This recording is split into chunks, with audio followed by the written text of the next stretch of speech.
Uncle Ross TV. Uncle Ross TV. Uncle Ross TV. Like and subscribe and hit the comment section. Uncle Ross TV. Uncle Ross TV.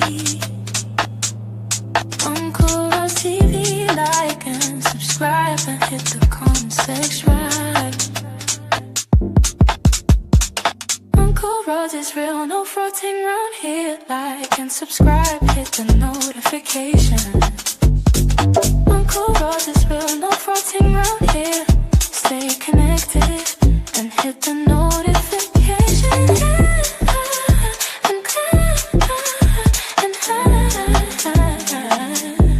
Uncle Ross is in this Liverpool t-shirt, ready for questions and your opinions. Just another stream. Uncle Ross is in this Liverpool t-shirt, ready for questions and your opinions. Just another stream. Uncle Ross TV. Uncle Ross TV. Uncle Ross TV. Like and subscribe and hit the comment section. Uncle Ross TV. Uncle Ross TV. Uncle Ross TV. Like and subscribe and hit the comment.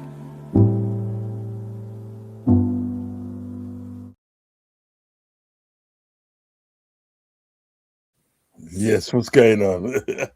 I was like bombing my head and shit, man. It's so catchy, isn't it?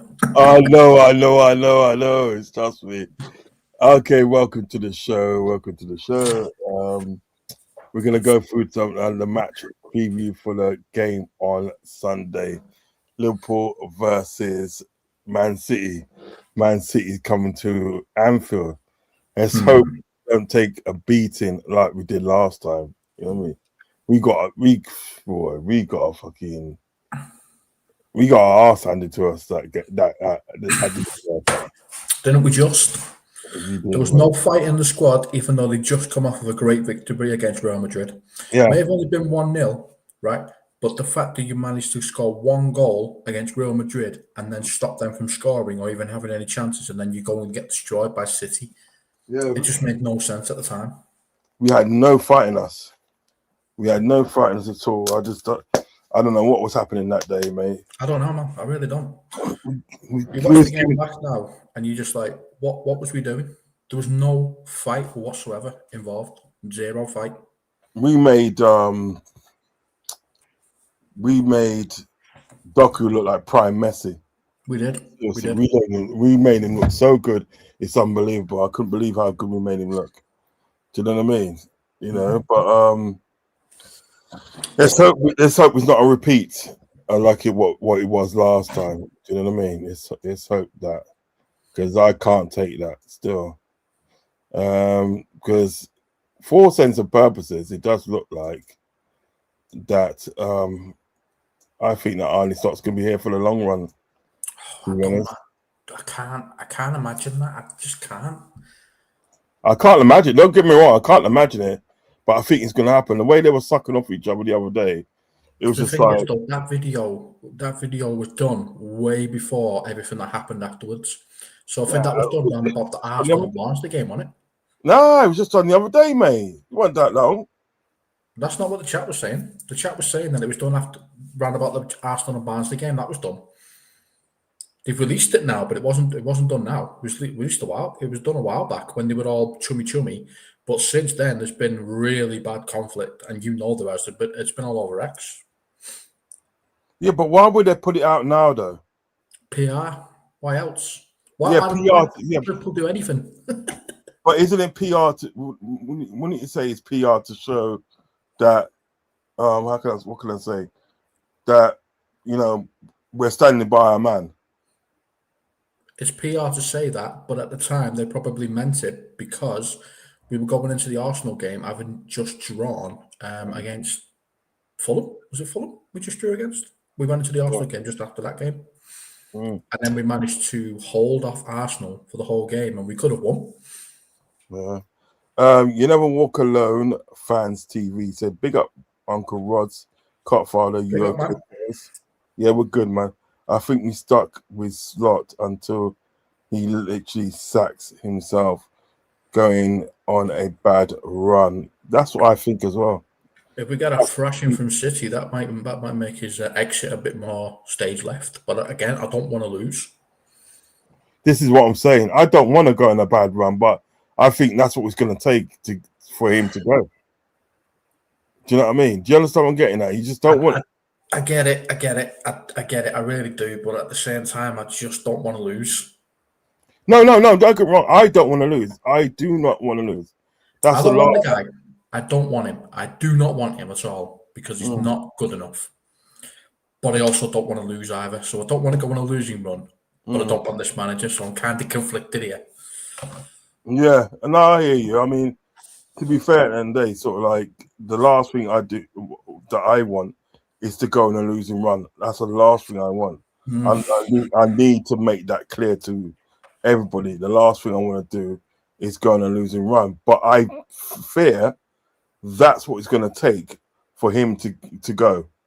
That's why I'm conflicted. That's why I'm conflicted because I know that's what it will take. Exactly. Do you know what I mean? For him not to be head coach at Liverpool, I think that's what it's going to take. He'd have to drop out of the top four and have no chance of getting it. But then that doesn't set up the next manager for any success either, does it? Because then he's got to have either a season in the Conference League or a season in Europa League, and that's not the competition we ever should ever be in. I know. I mean, the only thing we can do, really, and if that happens, is like, obviously win the Conference League, yeah, which is a competition I do not want to be in. I don't want to be in it. I don't want to be in it, but if that's the situation and they win the Conference League and solidify ourselves in the Champions League spots, that's the only thing I can say. You know what I mean? You know, it's being in the Conference League. It's horrible. No, I don't like. I rather I can think of. Excuse me. I'd rather not be in Europe at all. I'd rather not be in Europe at all than be in the Conference League. I would rather not be there. Definitely. I'd rather opt out and sort of like being in the sort of like. Can you imagine this man right here being in the Conference League?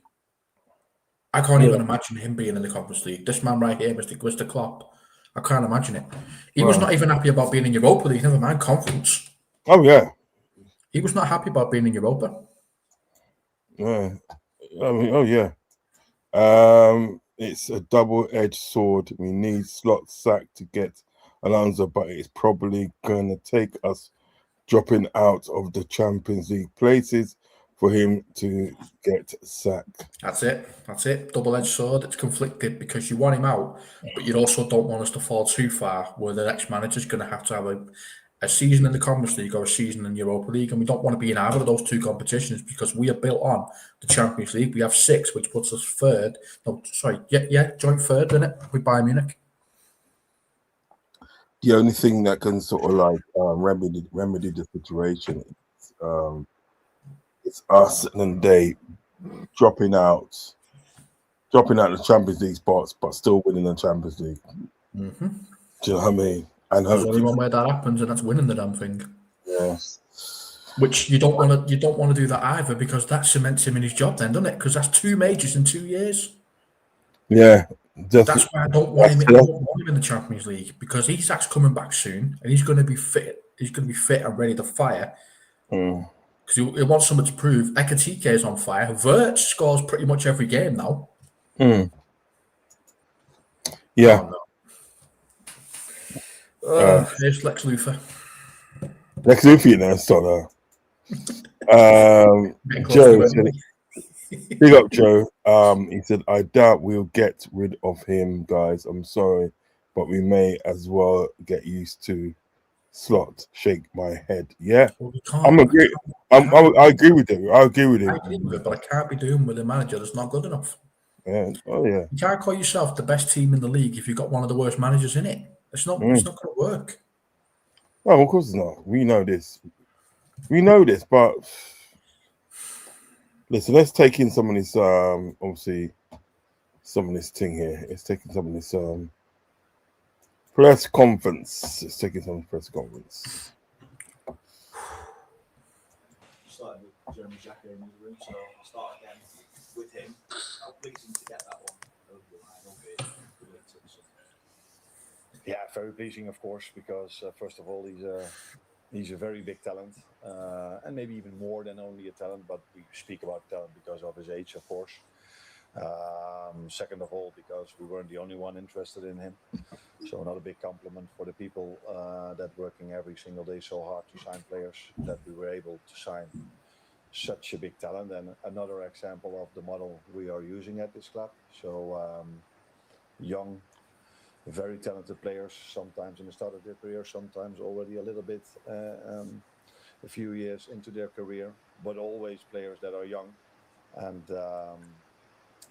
can improve us and help us for the short, but definitely also for the long term. And we've signed a lot of them recently, and I've said many times that the mid to long term future, but even the short term future of this club is in a very, very, very good place. For the here and now, how is the injury situation at the back? Where's Jeremy Frimpong at, and Joe Gomez as well? Jeremy will definitely not train this week, so he's not available for the weekend. With Joe, we have a little bit of hope. Hope is the way, I think, that he might train to Saturday. So not available to start, but maybe available to help the team if needed during the game, because as you already know, there are not that many defenders available at the moment. How would you somewhat kind of test against Manchester City once again? Because at times, again, we saw it against this week, they showed fallibility. Yeah, of course, we know that Pep Guardiola will still see them as big contenders, and the pressure is on really to maintain some kind of pace or touching distance with Arsenal. Yeah, what I mainly remember is the game we played over there in the first half. We were completely outplayed for large parts, not for the complete 45 minutes, but for large parts. So it's another moment for us to see where we are in the development of this team. So that is that, of course, being said, we also know the importance of a result on Sunday, but that goes for all the 20 teams that are playing this weekend in the Premier League. It's the end phase of the season, so results matter more and more. And a very good team that were even able to win yesterday against the team that we beat during the weekend. Thoughts so far? I have absolutely no idea what he's talking about. Which young player was he talking about? Was it Jax? Because he didn't even mention his name. He's mentioning Jacket there because he wasn't even mentioning his name. He was just talking about it like to the people. I didn't even know what he said. Now I think what is the person that was firing the question, asking what what's he think of the Jeremy Jacket signing and stuff, and he gave his opinion without even mentioning the guy's name. That's brilliant. Well done, Slot. So the people who are tuning in, who can't hear what the question is, all they can hear is him talking about a young player. That could have been anyone. You could have been talking about someone from the academy for all we know, mate. You got to start, mention his name at least. And after that, he's just talking mumbo jumbo. At first, he said, if I'm not mistaken, he said Joey G's not available, but then he said he'll train and he's available if we need him.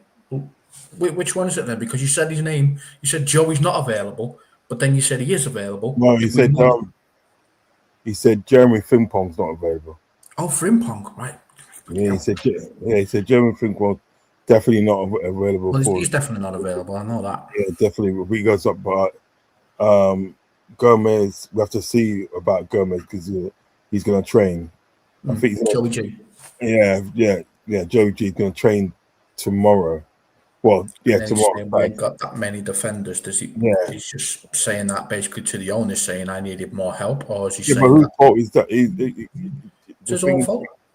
The thing is about it, right? You need to speak up.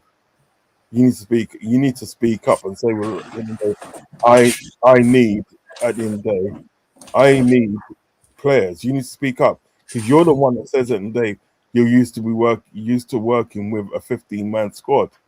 You know what I mean? You're the one that says it, and we got options at the day because we can either put Ryan Gravenberch there or Endo there. You're the one that's saying this.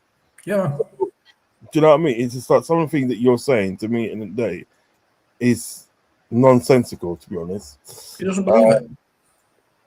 Is it? I've been to over 100 games at Liverpool, and I can't take another season of this football. Most boring we have played since Hodgson.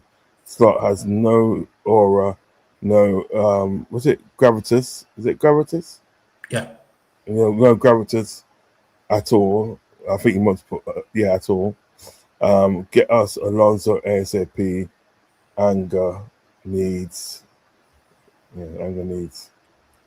I think it's anything. Yeah, anger needs. Yeah, I literally don't know. What's it? Hold on. Yeah, yeah. It's just anyway. Let me play some more.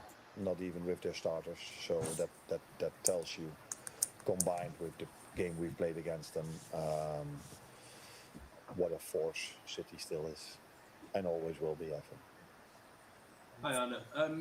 I wonder the performance you showed against Newcastle, particularly after the first half hour, is that as well as your Liverpool team has played this season? No, I think we played much better than that, to be honest. But it was a good last hour. First half hour wasn't as we wanted it to be. Again, for obvious reasons, because if you dive in data, and I think that's what you're going to do in a second, because that's your world. But the first half hour, we didn't play that much. There were a lot of set pieces, which took a lot of time, and then it's difficult to find momentum, to find the same tempo and pace as we had in the last hour.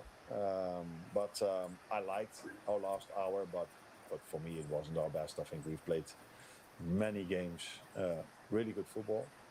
Unfortunately, we're not always able to be that good in both boxes. Now, in the last two games, we've been really good in both boxes, and then people start to notice that our football might be better as well. But that football part has always been, for 95% of the minutes we've played, for me, far above an acceptable level. But both boxes have been not good enough throughout maybe 95% of the time. Now, in the last two games, that was, and then all of a sudden, it's not only the performance, but the result looks different as well. What was it about the performance that you liked? What were the elements that you felt, aside from the boxes, really generally that is working? No, a combination of many things. I think off the ball we were really good. It was the first goal we scored came from a high press,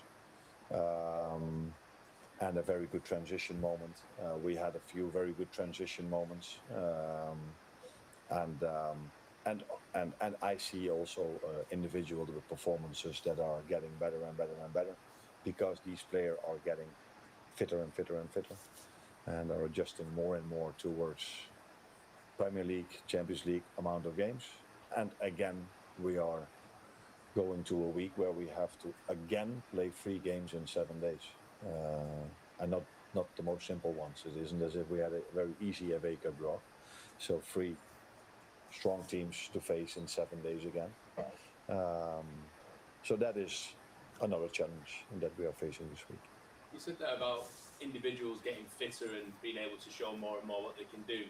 I'm guessing Florian Wirtz comes into that. I mean, how good is it now to be able to see him consistently showing his best form, and how much of that is the fact that you have worked with him specifically to get his physical attributes up to this level? No, I think it's all first and foremost always credit to the player, because he has to do the work, not only on the pitch, also in the gym. And then as a manager, even if he is maybe physically struggling a little bit in the start, you need to keep on playing him, because that's the only way players can improve. And he is an example of that, where I had many of them this season.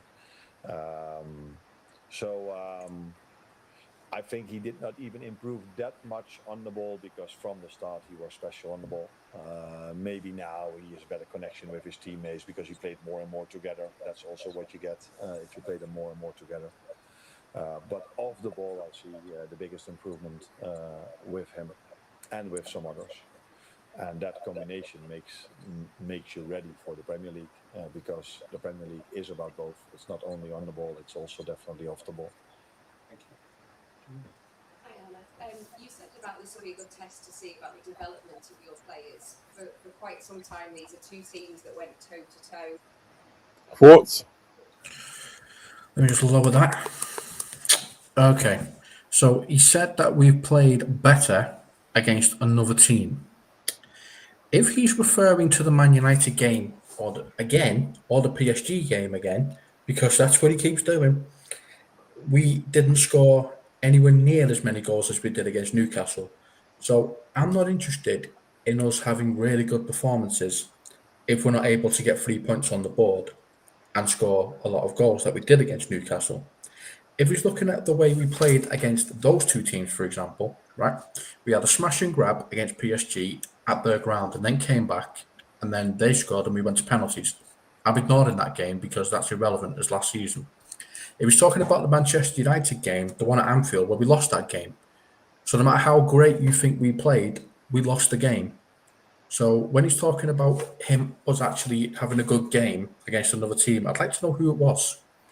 Because from what I've seen, we've been pretty mediocre this season in every one of our games, even against Newcastle. We got some goals, but we didn't play well. So I don't know what he's talking about when he says we're playing well. What teams are you watching, and what games are you referring to? Right. Yeah, so, I don't know what team he's watching. I don't know which game he's referring to say we played well in, because we've been mediocre this season. Let's be honest. yeah. That's why he never actually said it. You know what I mean? Imagine having you never walk alone. Fans TV said, imagine having to go through one more season of start, and we have to watch Alonso go City. That would be. Oh no, he's got to go for that reason alone. That would be catastrophic. That'd be horrific. The fan base would erupt quickly. This is massive. This is massive sliding door moment right now. If we miss out and keep Slot, Yeah, that is a massive, massive possibility, and that's what I don't like. that's a fair of mine, yeah. Ravi's got a question. Would you start Jones over Mac versus City? No, I'd be starting McAllister because he's in good form at the moment. I ain't gonna lie, I would. Okay. I would. I ain't gonna lie. For one night and day, I'd like to feel that we could actually rest McAllister, because he does play a lot of minutes for us. You know what I mean? Okay.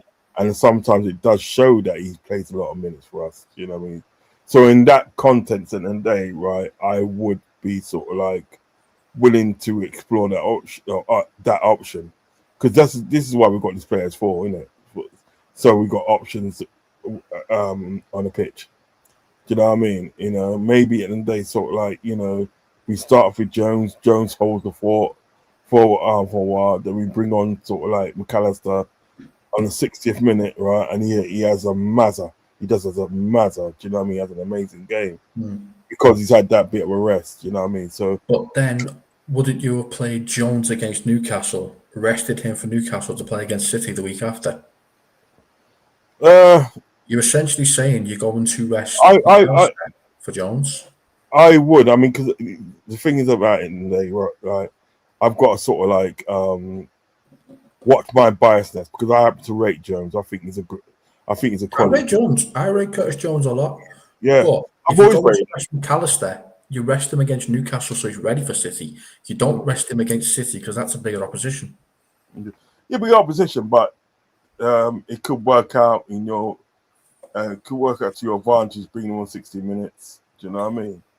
But I would explore the option. Do you know what I mean? I would explore the option of actually doing that, because let's face it, I rate both players. Mm-hmm. I rate both players. Do you know what I mean? And I think each one of them's got a different sort of like attribute to sort of like give to the team. Do you know, which is good. So I mean, when Curtis Jones came on against Arsenal that time there. Mm-hmm. He changed the game. He literally changed the game. Yeah, They yeah. couldn't deal with him, and they couldn't deal with him. And plus, as well, he's the one who got the free kick for Sabozza to put in the back of the net. So, you know, there's advantages. There's advantages to making a decision like that. I play McAllister myself, but that's me. Okay. Joe says it's just nonsense. I I agree with think he's that. talking about the press Yeah. conference. Oh yeah. For sure. Joe said, guys, I'm telling you now, we better forget this slot out stuff. He will be here this time next season. That's one thing I think. I don't. That's one thing I disagree with. I don't think he will be. I think he's gone in the summer, and we get along. And we've already arranged things with Alonso. That's my personal belief. Because if you missed out on Alonso before because you wanted to stay at Leverkusen for an extra season, right?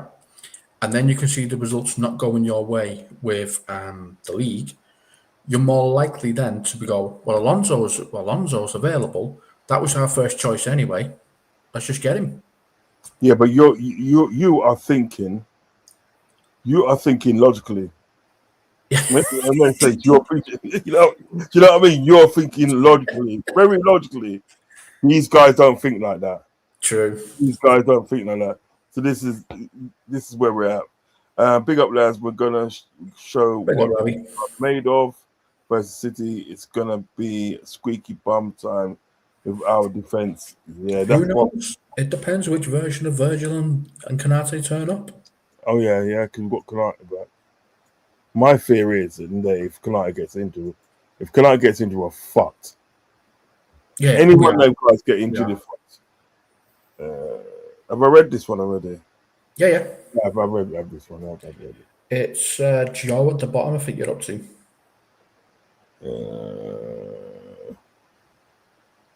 Yeah, this one here.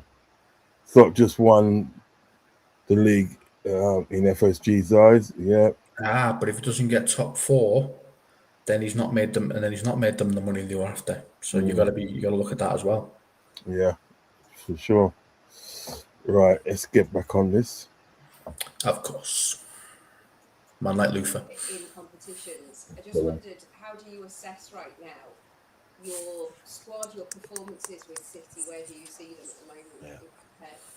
No, I don't know if I said that, but if I said players, I meant team.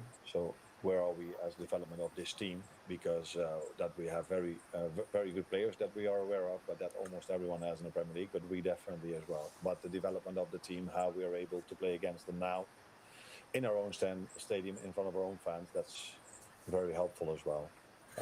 How do I see this? I think we've shown, maybe apart from that first half, and the first half against Palace, that we were able to compete with any team that we faced. Unfortunately, we haven't found the consistency to get the results consistent, results. But I think we've shown against, I can come up with all the names, that we are able to compete, except for large parts of the first half against City, where I think they were better than us. But it also helped that a goal of us was disallowed, and for, in my opinion, the wrong reasons, that they got a penalty after a VAR interference, which was light for me as well. So these things also matter in a game, but we conceded set piece. Doesn't help in general as well. But they were the better team, and I think we want to show a different side of us this time.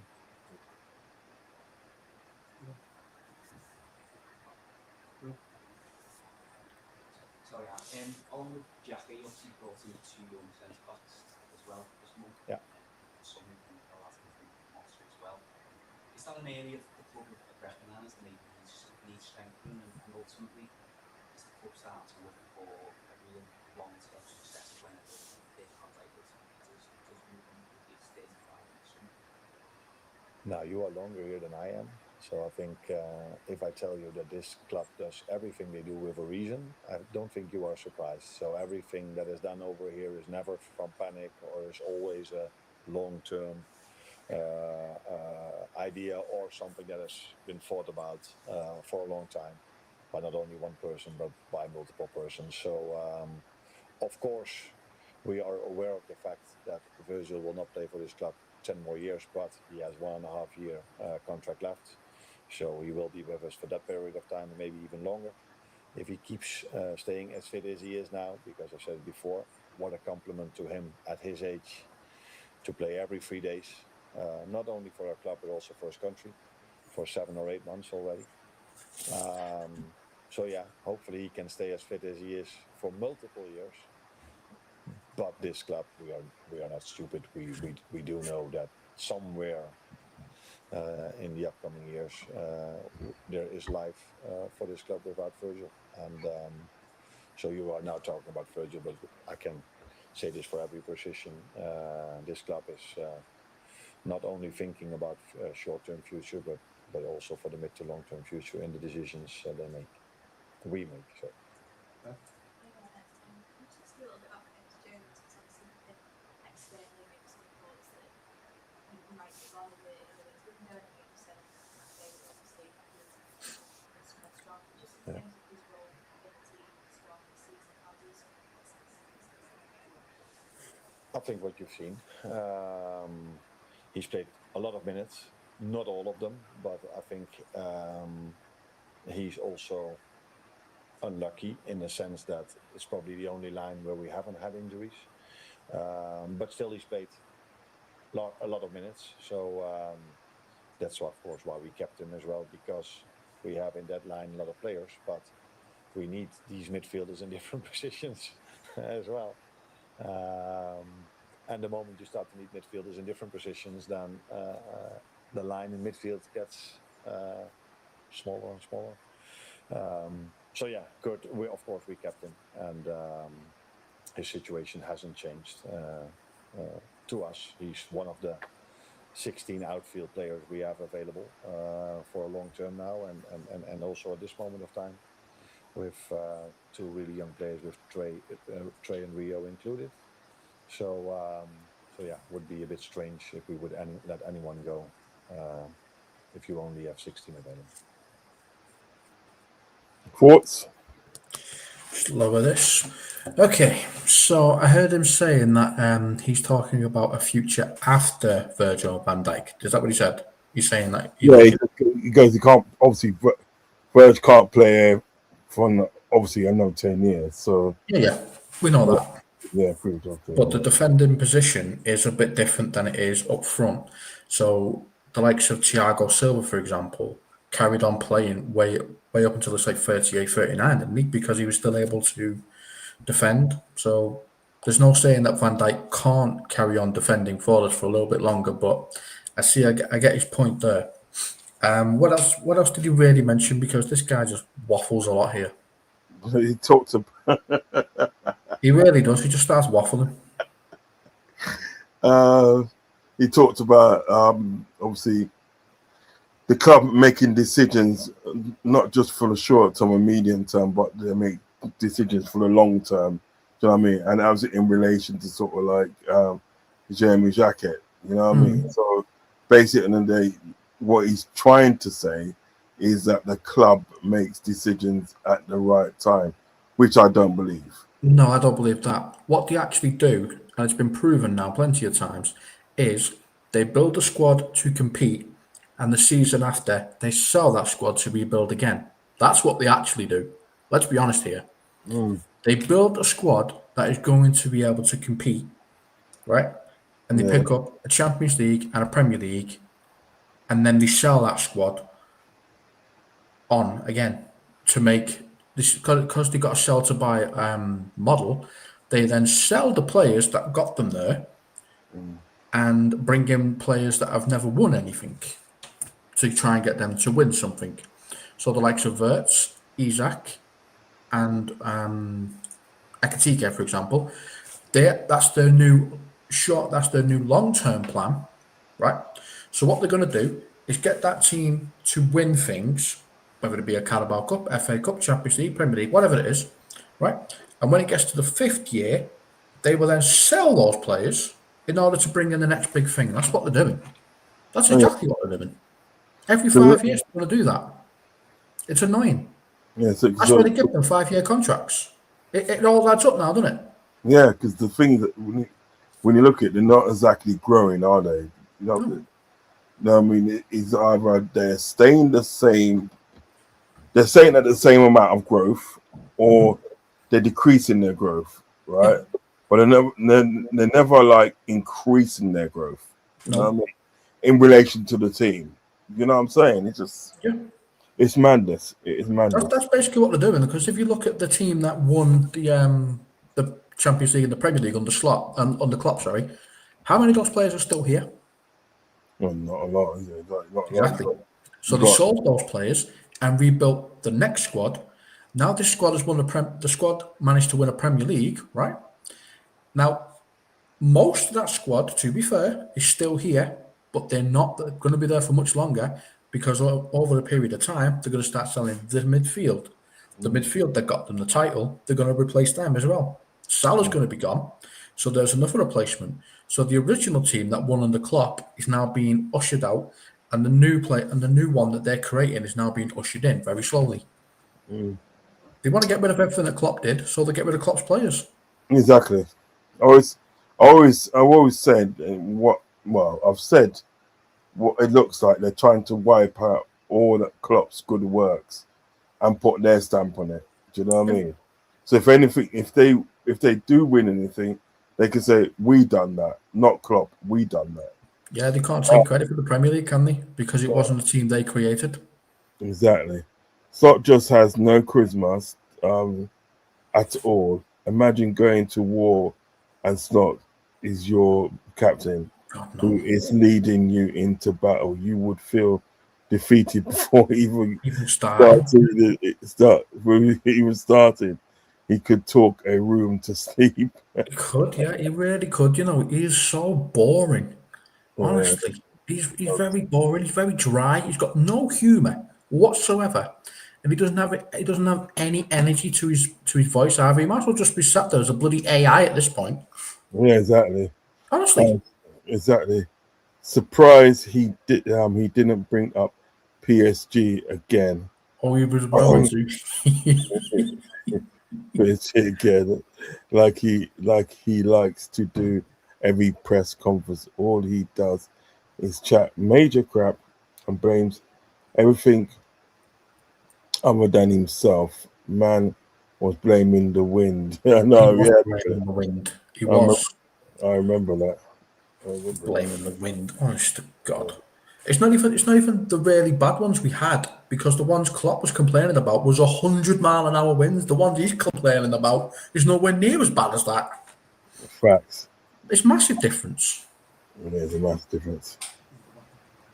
Hi, Arne. Among other individual improvements you have, Jack has managed to grow maybe after some early difficulties. What specific things have you worked on with him to help his progress? Did his role change tactically? Compared to Bournemouth or in this season? Well, this season, of course. This season. Yeah, but recently, Yeah, no, I don't think. huge progress. Yeah. Yeah, this is what you get if you play longer together with your teammates. This is what you get. If you keep playing those players, even if they are maybe sometimes have moments in games that are not as good as other moments, or games that have not been as good as other games. But this is also normal for younger players. And the only thing you can do as a manager is keep trusting them and keep believing in them, because we know who we signed and we saw his potential, and we knew, and it already has been shown that potential will be seen if you keep playing them. And but there are a lot of games to be played, and for him it was the first time the combination of Premier League and Champions League. That's why I'm also so happy to have Robbo in the squad, because he has helped the team on multiple occasions as well. But definitely Milos is another example of a very young player we've signed, where the best of him is still to come, and he's already developed this season. Progressed is the word. Hi, Anna. Not a data question, Richard. Okay. You mentioned before the early part of the game against Newcastle didn't go as planned. I think there were multiple times where Newcastle had counter attacks where they had multiple runners in behind your midfield. If you look at the Manchester City game last night, they scored from quite a few similar situations, running with fast runners at defence. I just wonder. We're talking about City now, how City scored, and how we created our chances. Well, yeah. So Newcastle had opportunities where they were running in behind you before they scored. If you look at the Manchester City goals, they were kind of similar in terms of how City ran to score those goals. I wonder how difficult is it to keep that security even when you're trying to attack. Obviously, a game at home, big game, you want to be on the front foot and attack. How important is it to keep that security even when you're on? Now, if you come with data, there's no debate, because then we always agree, because data is a fact. Now we have a different opinion, because I was, to a certain extent, surprised to see the first half hour of Newcastle against Man City, because of course I watched that game, and it was completely opposite to the one we've played. So the amount of long balls Newcastle played against us, compared to how much they played against City, was, I couldn't see a bigger difference than that. And the one time they did, then Burn headed it to Anthony Gordon, who was in front of the goalkeeper, with a big chance. So for me, you cannot compare these games in terms of tactics or playing style. But I did see that there were certain similar situations, as you just said. No, controlling a counter-attack is of course crucial, especially if you have a lot of ball possession. But usually when you play against City, it's not sure that you will have more ball possession than them. But in almost all the other games we had, that is the situation. And I think in the beginning of the season, when we had so much ball possession, I think we're maybe the team with the most ball data again. We are maybe the team with the most ball possession. So that tells you what ideas we have about football. But it also tells you then, if you have the ball, usually that's a lot in their half. So you have to be very well protected for the counter-attack. In the start of the season, that was not always as I wanted it to be. So that's why we adjusted a little bit in the middle after we lost so many games. And now we have to find the perfect balance, as I said so many times, in creating enough chances to score, but being able hardly to concede a counter-attack. But I think we did really well against Newcastle with all the pace they have, because the goal, we had enough bodies in our 18-yard box, and he could shoot it through the legs of Milos. And I cannot come up with another counter-attack which was a big threat. I think all the other threat were mainly set pieces. There was a moment where Virgil was caught on camera saying he was too open. I think that was a moment, possibly before the moment that caused the free kick for Harvey Barnes. I think just after that, you see Virgil on TV today, he's too open. Yeah, okay. It's probably a bit more concerned. Yeah. No, but it's good, because defenders are always worried about being too open. And in an ideal world, we are never too open.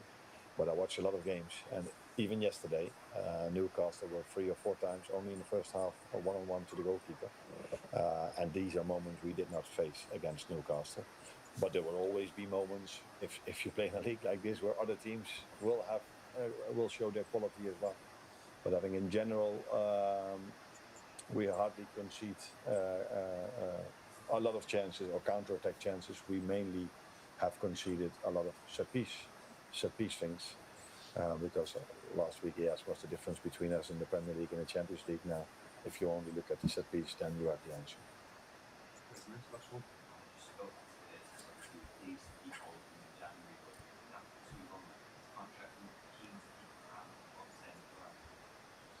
Oh, it's interesting that there's someone else who's asking contract questions. And talks are not taking place over here. Talks are taking place in other places in this building. And the moment we have any news, then we share it over here. But I am aware, and the club is aware, and he's aware of the fact that he has only 1.5 years left. So that's all I can say. Thank you. Yeah, that's that. Thoughts, my friend? Thoughts? Does he know that he's the Liverpool manager? Because literally, the way he's talking, he sounds like the opposition. He sounds like the opposition manager when he was telling us about City, because he was like, "Oh yeah, because you know City have always had the possession of the football." It's like, what? You're not the City manager, mate. You're the Liverpool manager. Why are you talking about them having the ball? What are you talking about, mate? Yeah, I'm convinced he doesn't. I'm convinced he doesn't know his team, and he doesn't even know which team he plays. He's managing because every single time he goes to the press conference, the clown always says what he's going to do to the next opponent. He's just done it again. He's literally just said it again. Pep Guardiola's going to be looking at it and going, "Oh, really? So you want to keep the ball against us? Well, if that's the case, then all we're going to do is play counter-attacking football." That's facts. He's an idiot. Absolute idiot. All he's just done then is just basically say to City, the way you play is possession, so we're going to try and play possession against you. And it's like, oh, why? Why are you saying that? Why are you saying that in a press conference? Why are you doing it, man? Do you not have a brain in your head? Are you a scarecrow? What's going on here? Stop that. There's no thought process, is there? Just don't know. He literally just said there in the press conference how he's going to play against City. It's like, mate, shut up. Oh, mate. All right. Ravi says, thoughts on how we will use our attack versus City? Is the attack going to be Gakpo, Salah, and Ekatike? I reckon so, yeah. Okay, so but Gakpo and Salah and Ekatike, then hopefully Ekatike can just score goals and just ignore the other two. Yeah, because you'll have he'll be playing just off Verts, wouldn't he? Yeah. It's off Verts. So him and Verts have they're a good partnership, as it were. They've got a great partnership. It's nice to see us going through the middle of the pitch for a change, isn't it? The way he danced through that defense of Newcastle, Thing of beauty, a pass up both to Verts and Verts said, bang, have that. I think Verts is going to score against City. I think Verts is going to score against City. I really do. I think Verts is a special player.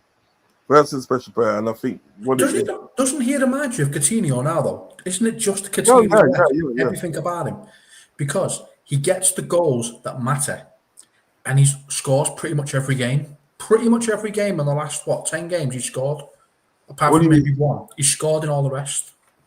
All he needs to do now and then is to start scoring for long ranges like Coutinho did. That's what I'm expecting. That's what I'm expecting. Blinders, but I don't think he's going to do it under this clown because he says 20 yards isn't a chance. So I don't think he's going to do it under him. But I think under Alonso, you would see some 30-yard screamers because Alonso was famous for them. Oh yeah. I mean, Alonso scores from the halfway line, so Alonso's going to tell him shoot at will, my friend. Shoot at will. Against Shea Given, he scored from the halfway line. It came up on my X the other day. Oh, that was all right, actually. That was a cracking goal, that was. that was a cracker. Was it? Ravi says, I hope we press the Mo for life out of City to get the win. But will this baked bean of a coach do it? Yeah. He's just said, Ravi, in the press conference how he's going to play. So no, he's not going to do that. What? Big up, Ant. What shit is he saying now? We don't know. Big up, man. Big up, we man. really don't know. I'm listening, but I still can't figure out what in the world he's talking about. Oh no, I hear you. Newcastle went there 2-0 down. Difference, yeah. There's difference, yeah. Yeah, they were, weren't they? That's lie. Newcastle. This one, Newcastle literally hit the post. Barnes as well had chances. Yep, exactly. But if it's not in the net or wide, if it's the post, he's not a chance to him. This is how deluded this guy is. It's shit. Hypes up the opposition every game. He does. He sounds like the Manchester City manager, doesn't he? Yeah, he does. He does that for every team. He does every team. He's like, mate, you're not their manager, your ass. Act like it. The man sounds defeated. I've seen dead squirrels with more up and go than this fella. He does. He sounds like he's already lost the game in the press conference, doesn't he? Ekatike. It's literally told everyone, was it 12 months ago, that we struggle with long balls and set pieces. Of course, they will do it versus us and not City. He's absolutely clueless. Yeah, he is. And He that's is, the mate. point. He is. He is, mate. What is such? It was stop that. Stop it, man. Stop it. I'm trying to read it. Stop it. Slot is slowly turning into a Dutch David Brent out of the office. He thinks he's the boy, but really everybody is cringing and not paying attention to what he's saying. VVD is practically the gaffer. That's the point. David Brent. Verge talking today sounds like half-assed about the league. Yeah, I don't think he's half-assed about the league. I think he's half-assed about the manager that's in charge in the league. I think that's what it is now. big up Indian Scouser. Big up, lad. Big up Indian Scouser. Right. I am going to do some. I'm going to do some predicted lineup. Oh yes, yes. Right. Bradley's out. Frimpong's out. So Yeah. I'm guessing it's Szoboszlai. Yeah. Well, don't Not take. needed. It literally doesn't do He it. needs to play four mid. Let's be honest. He needs to play four midfielders. Let's just call it what it is. He needs to start playing four midfielders. Yeah. Because the quality we have on the pitch, you got Gravenberch, you got McAllister, you got Szoboszlai, and you got Wirtz. You could play all four of them together, but not in the way he's doing it at the moment. Yeah. Facts. Right.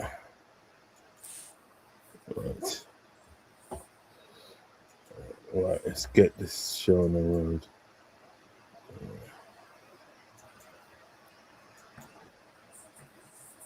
Read that comment out for us, please, mate. Which one? One just come in. Wirtz with freedom like Rod's favourite singer, George Michael. Stop that. Cooks, but if he's held back, what's the point? That's true. That's true. If he's held back, then what's the point? He's talking about Wirtz. Wirtz trying to do long ranges is part of his game. We've seen that when he was at Leverkusen. But when he's currently with Slot doesn't want you hitting the ball from 20 yards, even though that's what we're really famous for. So I'll tell you what, though, right? George Michael, not my favorite singer, but he's a good singer nonetheless. he's a good singer, yeah, definitely. Oh yeah, he's Brilliant. Brilliant he was. One's one of my favorite Christmas songs. Ali Dom, Verge Konate, Kirkes Maka, Grav Mo, Wirtz, his son, you know, it's got Mo.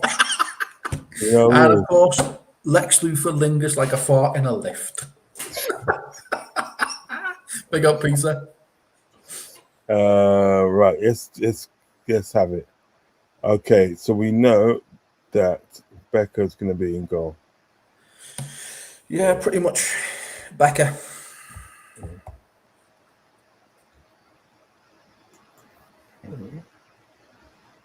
Yeah, so Becca's going to be in goal. Yeah, it's not even debatable. If he's fit, he's in goal. So, let's do that. Sobo. There's no one else there now, is there? Yeah, it's going to be. It's amazing how light we are on that side.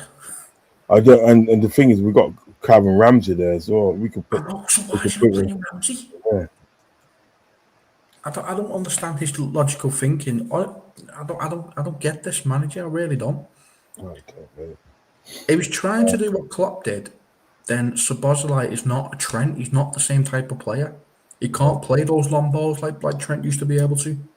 No, that's what I'm saying. Virgil. Yeah. I think he plays Kirkes here. I think he plays Kirkes, yeah. I think it's because Kirkes is coming into form.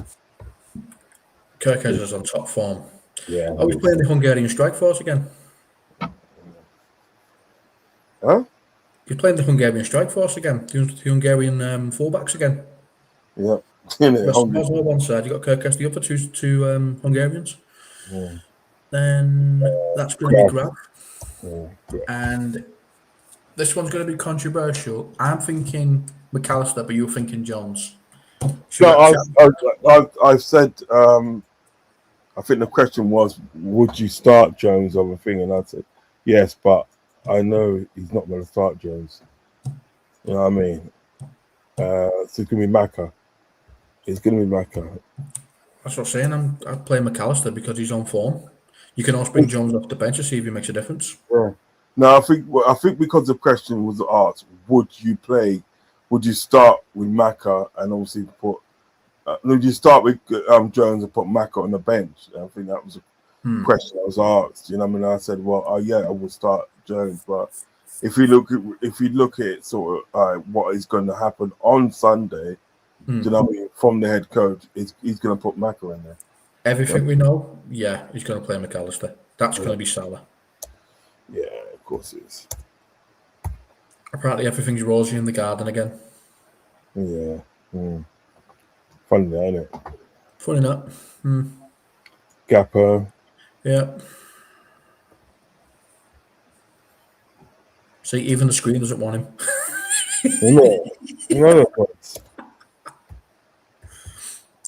I don't mind Gakpo, but I just expect more from a player who plays every game. He had a good game against Newcastle. I'll give him that. He did have a good game against Newcastle. Gakpo. So this is gonna be Verts. Yeah, I mean Verts. Speak for yourself, doesn't it? He was like I say, in the past 10 games, I think he's literally missed. I think he's literally not scored in one of them. In the last 10, I think he's only not scored in one. He's on really, really good form. Yeah, for sure. And they're gonna have Ekitike. Ekitike, yeah, Mr. Hugh Goals himself, because that guy's on really top form, and he's looking like an absolute steal at the price we got him for. Yeah, I'm looking at him to score. You know. Yeah, and I'm expecting at least 2 goals, Verts and Ekitike. Yeah. So this is what we got. We got Alisson Becker in goal. He comes in, holds his place as you think it is.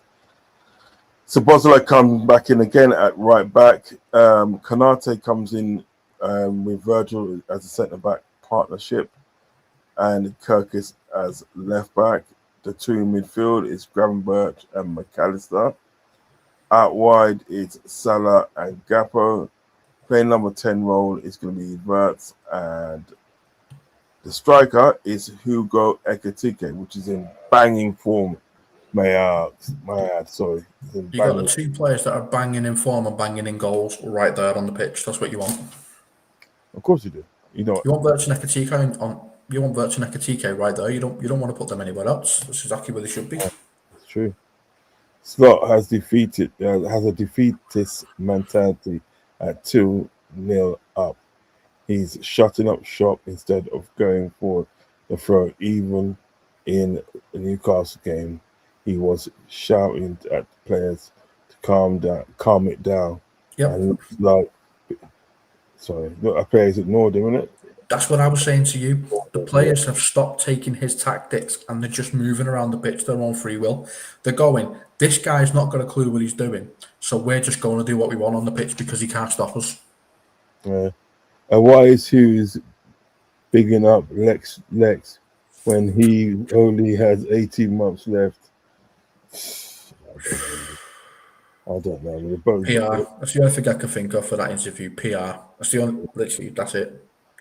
I think it was Ant in the chat that said that was done after the Arsenal and just before the Barnsley game was when it was actually done. Is what he was saying. I don't know how true that is. Yeah, facts. We'll see anyway. Yeah, man. I agree with that. It was just very weird. It was just very weird the way they was like complimenting each other. I didn't like it. I did not like that at all. Yeah, it's just too weird for me. Too weird for me. All compliment each other. You know what I mean? Yeah. Like when the guy, that Hogan dude, was saying that he does the scouting, even though he's on the commercial side. I'm like, why are you doing the scouting? Yeah, That's not your job. That's his job. Who's sat over there? Hughes, Mr. Piers Brosnan over there. Pierce Brosnan, you know, He's a doppelganger, isn't he? you know, fuck you. Verts is the best player in the league already. Imagine when he's 24, 25, and Liverpool are settled. Mate, I would put a price on him so high, no one would be able to get it. I'd put $1 billion. I put $1 billion as a release clause on the guy. I would, mate. Literally, Barcelona do it, so why can't we? Yeah. Right. Story times.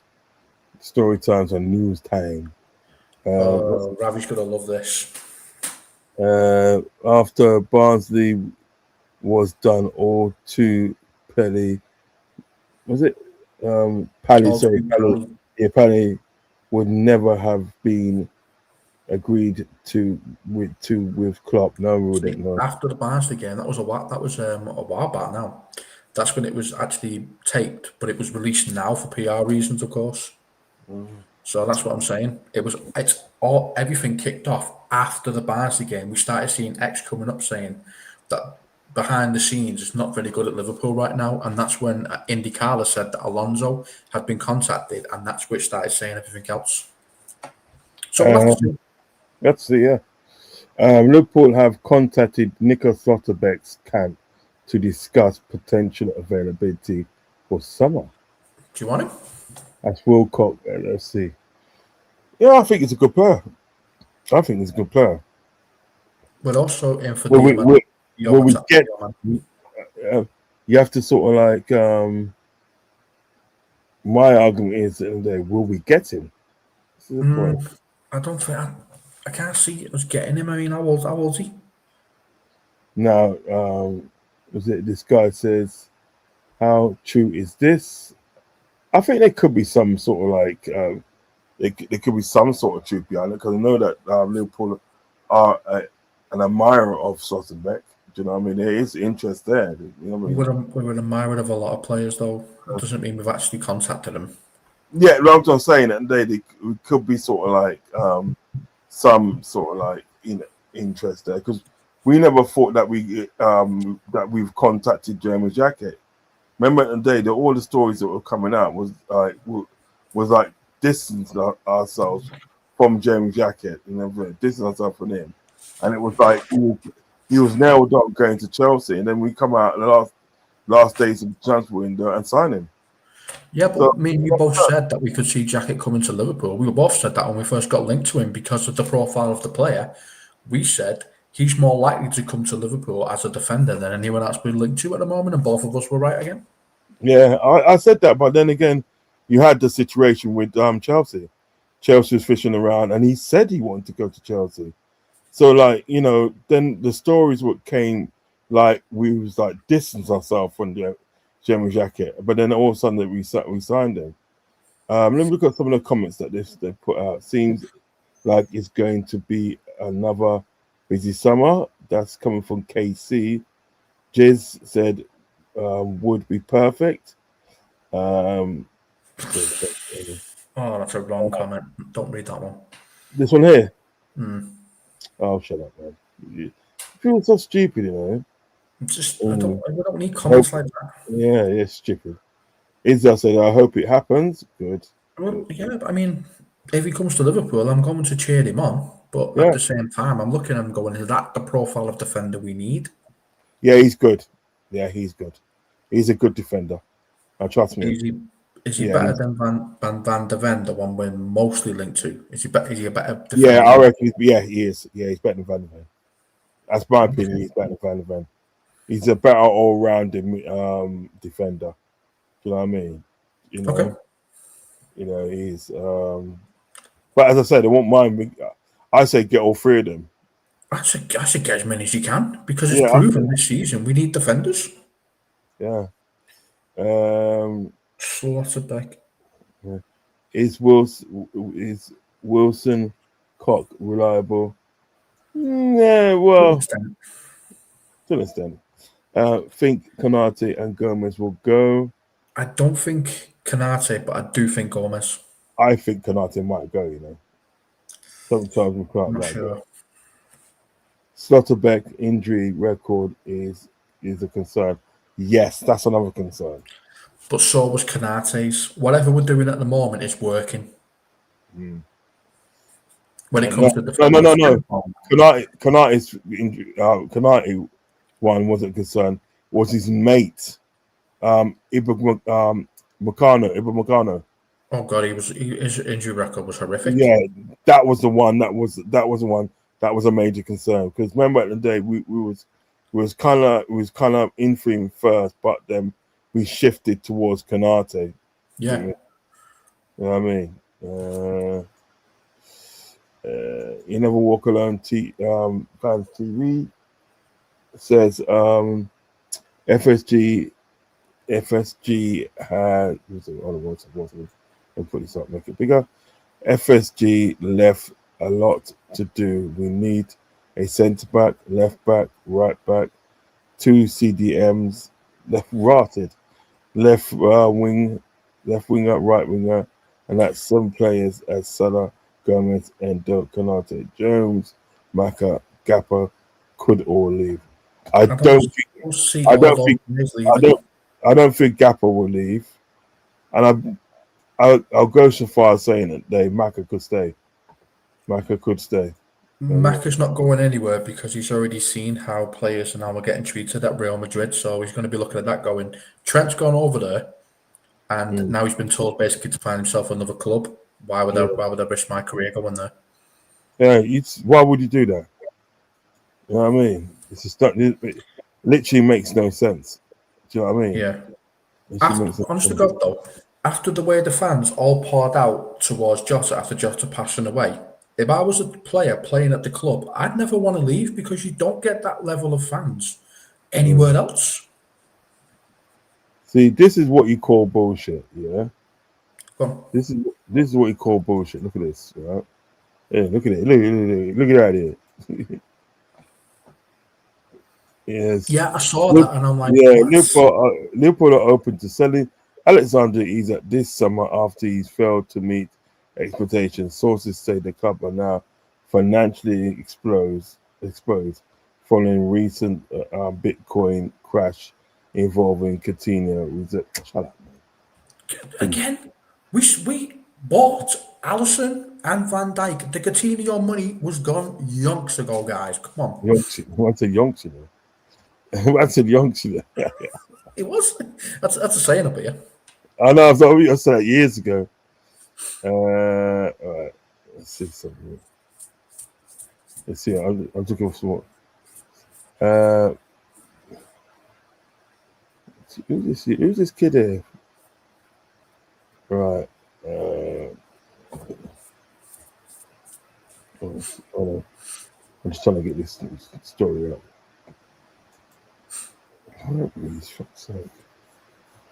Right. Check this out. Check this one out. Man United and Liverpool have both held talks over a move for Matthias Mane. Oh, that guy there, he's good, you know, this one here. Yeah. We have a history with Mane. Yeah, he's with the 18-year-old attracting serious interest. The Wolves midfielder could command a fee of around 50 million as discussions continue. What position does he play? He's like an attacking midfielder. Midfielder. Very good. Very good. He's Rob Edwards at the day. The thing about Rob Edwards, what I like, Rob Edwards can spot talent, young talent as well. So it's a good young talent. Who misses out? I just don't. Now this is another thing. Yeah, this is another thing. I don't think players should miss out. You know what I mean? I think these players should come in, right, and the team stay the same, and it makes the team stronger. Because if we're sending people and bringing in people, right, your team doesn't get any bigger. There's no depth to your team. You understand what I'm saying? You look at I also know how Liverpool work. If they bring him in, I know how Liverpool work. I know how Liverpool work. I know what they will do, but it's like it's time they change and they what they're doing when it comes to transfer. It's time to change it because one of the main reasons why Arsenal is going to win the league this season. One of the main reasons is because they've got a big squad. They've got a massive squad. Look at they had Kai Havertz come on the other day, that just like sealed that bloody semi-final. Just sealed it. Do you know what I mean? Mm-hmm. And they're through to the finals of the League Cup. Do you know what I mean? Now, if they win the League Cup this season, and it's something, you know, it's something. Do you know what I mean? Mm-hmm. Then they can sort of like, you know, because it looks like, for all sense and purposes, it looks like they're going to win the league. You know, that's just it. For all sense and purposes, but like they do the double, league and cup. Do you know what I mean? Whilst we potentially could walk away with nothing this season after dominating. This is what people don't understand at the end of the day. When people say at the end of the day, right? You know, they don't care about what happened last season. Because people at the day, when you talk about the negativities of slot, people always refer to what happened last season, right? I'm not listening.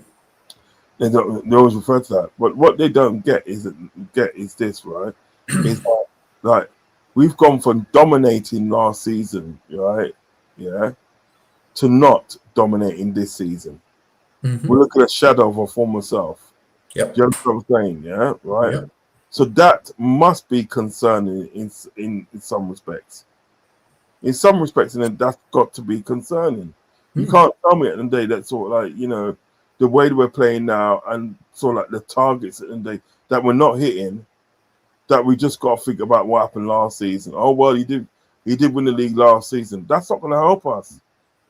With him winning the league last season, yeah, it's not going to help us this season because right, we're at the League Cup, yeah, and who knows at the end of the day on Valentine's Day we could go out the FA Cup. Who knows? And I can see this guy scamming, and I mean scamming a Champions League, which means he's now got 2 majors in 2 years. That is an issue because the guy is not good enough. Yet he'll have a Premier League trophy and a Champions League trophy. That is bad for Liverpool because the guy would then have to stay. Because how can you justify to the board saying you can't sack me because in 2 years I did the exact same as your best manager in the past 10 years? That's Exactly. the problem you've got. Exactly. Do you know what I mean? So really and truly, and they is like enough talk about what happened last season. Mm-hmm. I'm only concerned about what's happening this season, and what it looks like this season is number one. At the day, we're out the running of the league.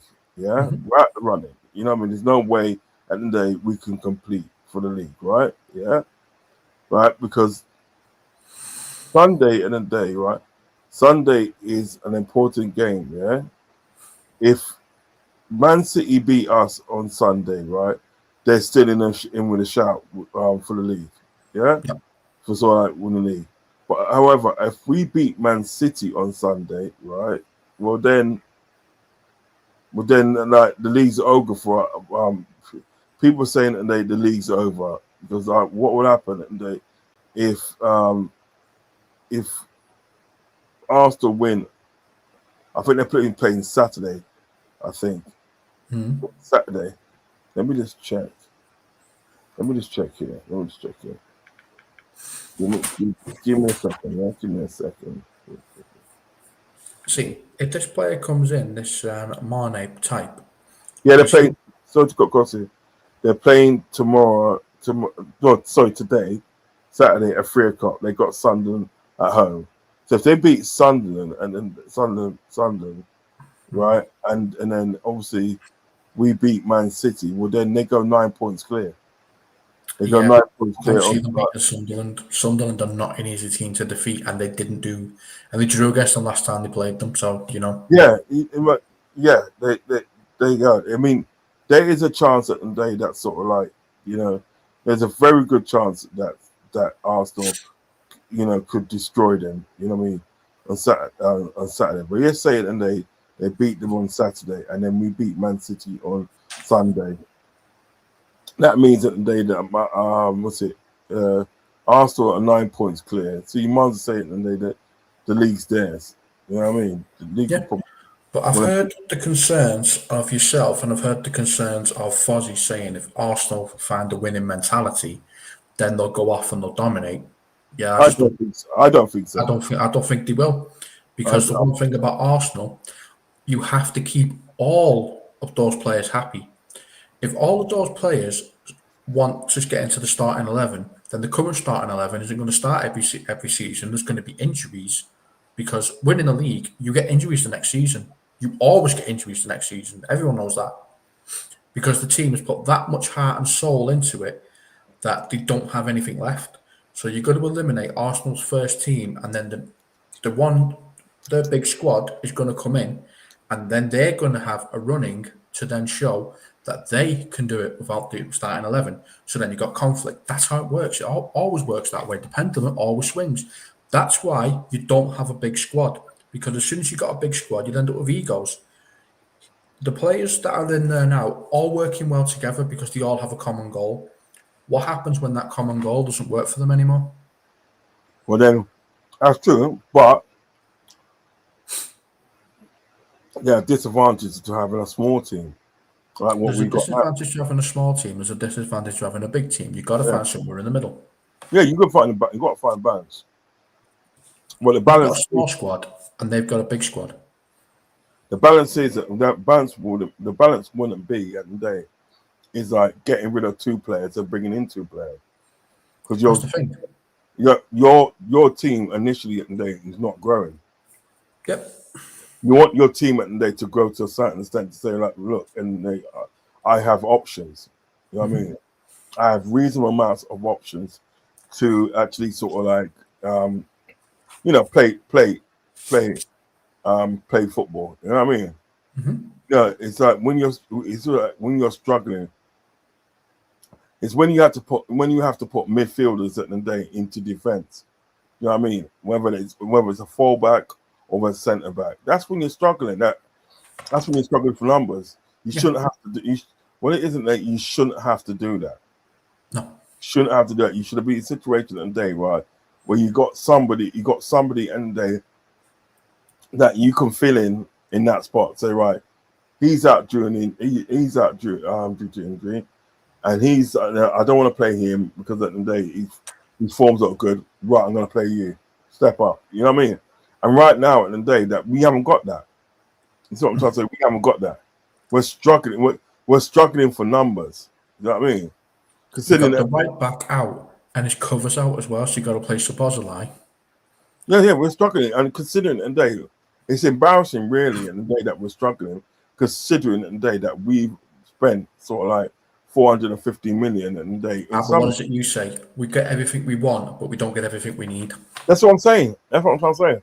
So really and truly, right? What we needed at the day is to be safety in numbers. That's what we needed, and we're not. We're literally not. So I just don't. You know what I mean? I just forget the day sort of like one of the main reasons that Arsenal is able to win this league. Yeah, number one at the day they've got options all around the team, and number two at the day is a lot of their players that right have managed to stay fit. You know what I mean? Because look what happened at the day when Gabriel was out. Yeah, when Gabriel was out, who came in at the day? Nketiah. And that's another player at the end of the day that we were supposed to get. Do you know what this is what pisses me off at the end of the day, right? This is what pisses me off. There are players at the end of the day that we're heavily linked to, at the end of the day, right? And it just needs us to approach these players, right, and get a signature, right? Because at the times that we're linked with them, heavily linked with them, nobody's looking at them. The times that we was heavily linked at the day with Nketiah, yeah. Nobody was looking at him. Nobody. Do you know what it's like? The way we do our scouting like a woman picks a man. If no one's looking at that man, the woman don't want him. But as soon as someone's looking at him, everyone wants them. Then that's basically how Liverpool do their transfers, isn't it? Yeah, but when the joke was in the day, yeah, when we was looking at him, heavily looking at him, nobody was looking at him then. No. Nobody was looking at him. Nobody was looking at him. Nobody looked at him until sort of like Arsenal went in and brought him.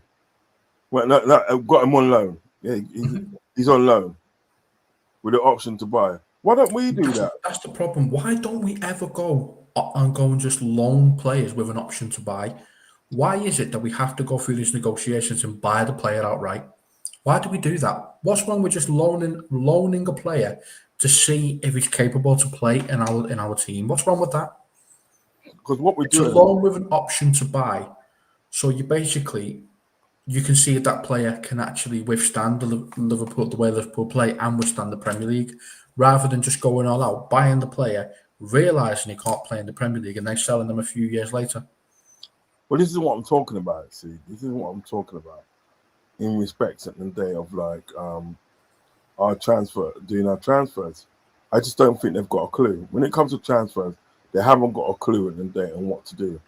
It's okay at the day buying a player like Jamie Jacket, right? I'm sorry to go back to him, but it's all played right buying a player like that.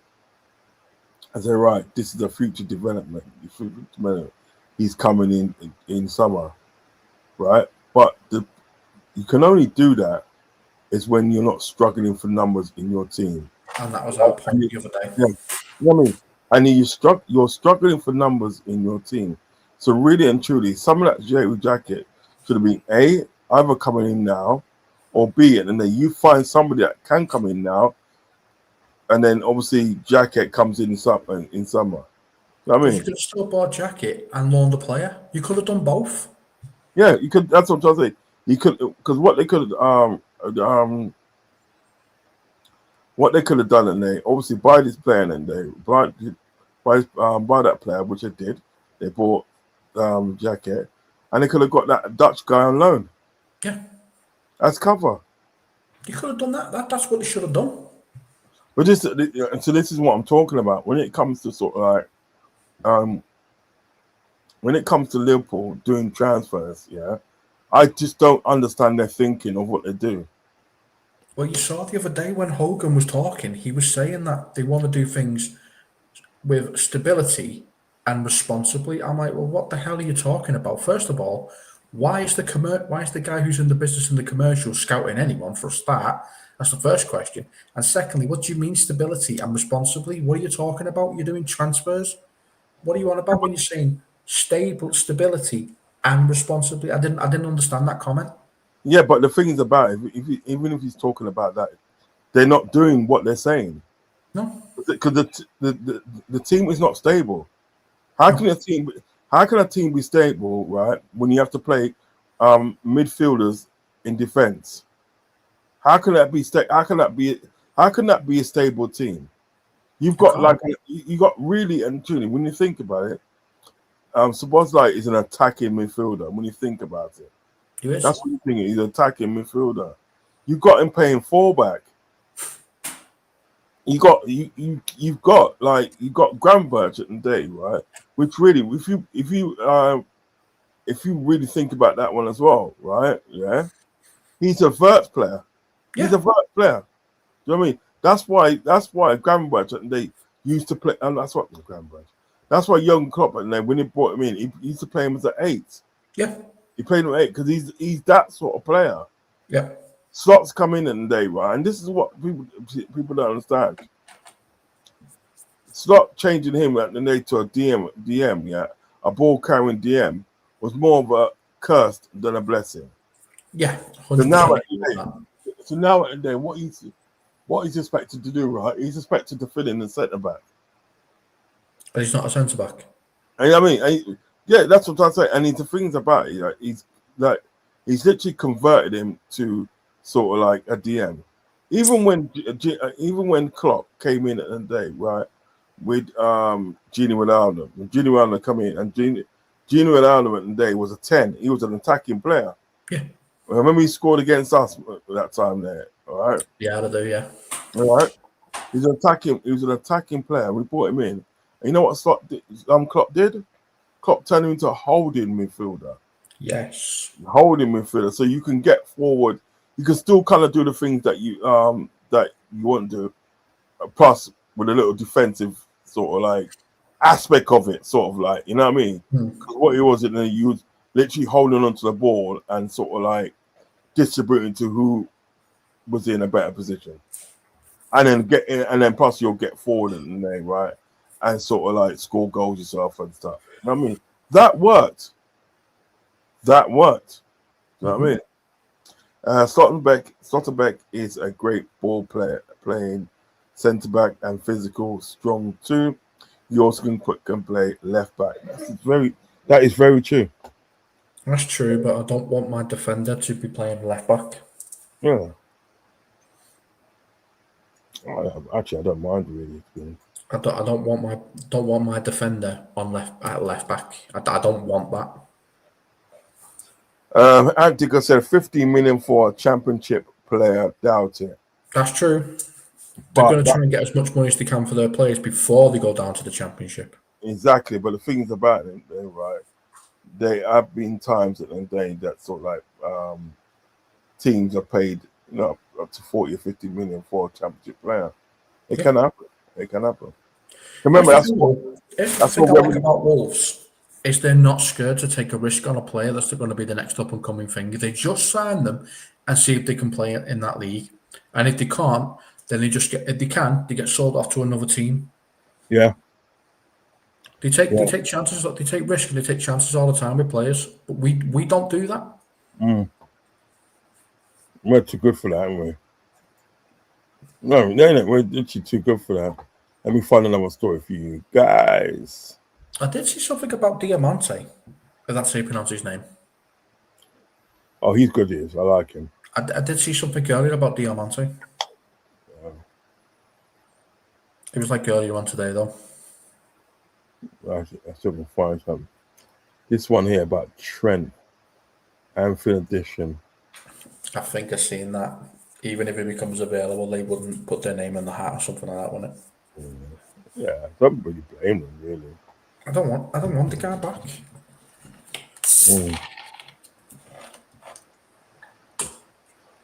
As I said, you made the decision, and I think there was a good reason why.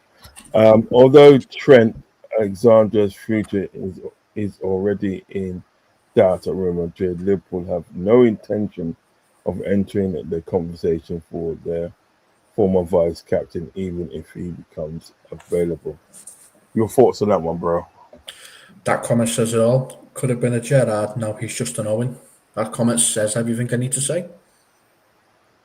Yeah. Look at how Michael Owen's treated because he wore a Man United shirt. He's ridiculed by the fan base.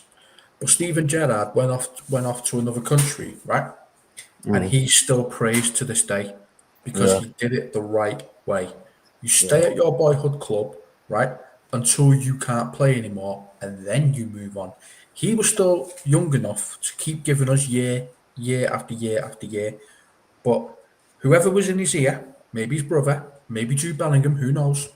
Whoever was in his ear to go over to there cost him his Liverpool career, basically.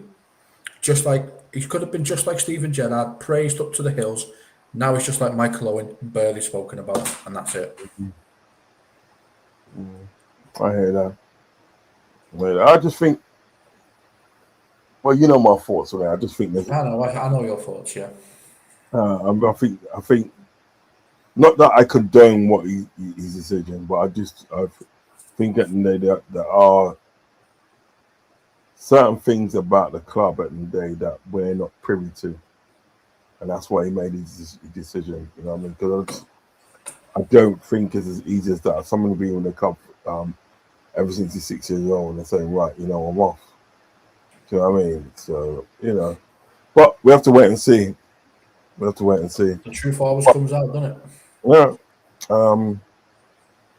What's I going to say? With Gerrard, Gerrard's decision was made easy for him because, like, remember, Brendan Rodgers was mugging him off, innit? It was like Brendan Rodgers was not treating him good, and he's just like he's literally playing him as a DM. I think what you're gonna play at. That's on. See, this is what I'm saying again. This is what I'm saying about these head coaches or managers and such playing people in unfamiliar positions. You know what I mean? And that's what happens. Yeah, that's what I'm afraid. That's what happens, G. And I just like, Steven Gerrard's biggest regret, he says, is not having one season under Klopp. That's his biggest regret, he says. oh, he would have Because been, Klopp was coming in when he was going out. he would have been amazing. Oh, yeah. He would have been amazing. No. When it was, it's like Brendan Rodgers had at least another season before Klopp, another season after obviously Gerrard left. Yeah.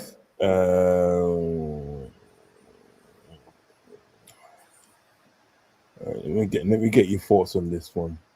Mm-hmm. Let me get your thoughts on this one.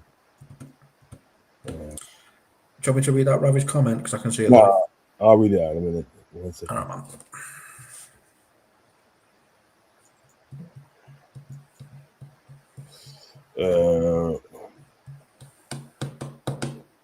Ravi says, I really want Verts and Ekatika to stay as a partnership. Hopefully, Slot don't break it up.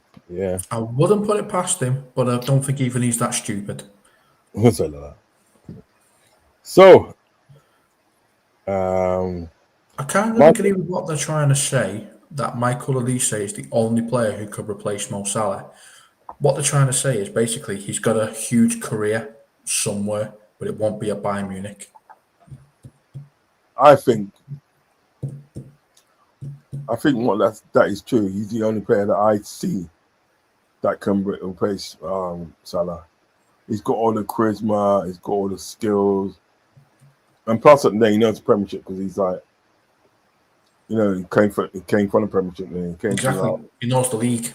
He knows the league because remember he was in Man City's academy. Mm-hmm. Then he obviously went to Crystal Palace, done a madness at Crystal Palace, and now he's at Bayern Munich, and he's doing very well at Bayern Munich. Gonna win his first title there. You know what I mean? So I think at the day, right, we don't want with how technical he is and his skill set and his eye for goal and all those attributes that he's got. And plus, at the day, he knows the Premiership inside out. One would think at the day, yes, this is the only guy that can replace Salah. Yeah, 100% agree. This is Salah's replacement. Yeah, I cannot think of sort of like anybody else. So if Bayern Munich won 100 million for him, pay it. Pay it. But it's his release clause is like 60 odd million, isn't it? Yeah, pay it. Give him 60. Pay it. Yeah, give him 60 million. Yeah, say mate, I'll give you 60. Get him on a pre-contract now. Screw it. I'll put him on a pre-contract now if it were me. Yeah, I'll say to Bayern Munich, I'll give you 60 million, mate, and I'll give you 6 million for him, and plus I'll give you a 20 million tip. Yeah, you know what I mean? yeah. 20 million. I'd do the same, man. Definitely. Yeah, 20. I'll give you a 20 million tip, and right, and you can do that. You can do what you want with that money. Yeah, man. Yeah, we want that player that much. Nah. In fact, we'll send Salah the other way. You can have Salah. Yeah. Does that not benefit then? Having Mo Salah in that squad. He's gonna go in anyway. Yeah, just do a switch. Yeah, Michael Olise is a quality player, especially under the right coach as well. Just imagine him, under the guidance of Xabi Alonso. Sure. Oh man! Oh my goodness! Literally, I would do that, mate. Personally, I would do that. I'd be sending Mo Salah the other way. Yeah, Personally, I'd be doing. I'll do it, mate. You want to ask me twice? Bring Olise to us and send Salah the other way. I bet there's not many people in the chat that would disagree with that one. No, they won't. They won't. You'd be mad to. Because Salah, right now, he can't keep up with the Premier League because his age is catching up to him, which happens to every single player. Yeah. Football's not a long career. It's 18 to 35, and it's a bit further if you're lucky, but most of the time it's 18 to 35. Ibu. So let's look at this story. Is he talking about his contract again? He looks different, doesn't he? He looks a business though, doesn't he? with that shaven head. Looks like you. I told you. It looks like you about to beat. It looks like you. Oh man. This one here. See what-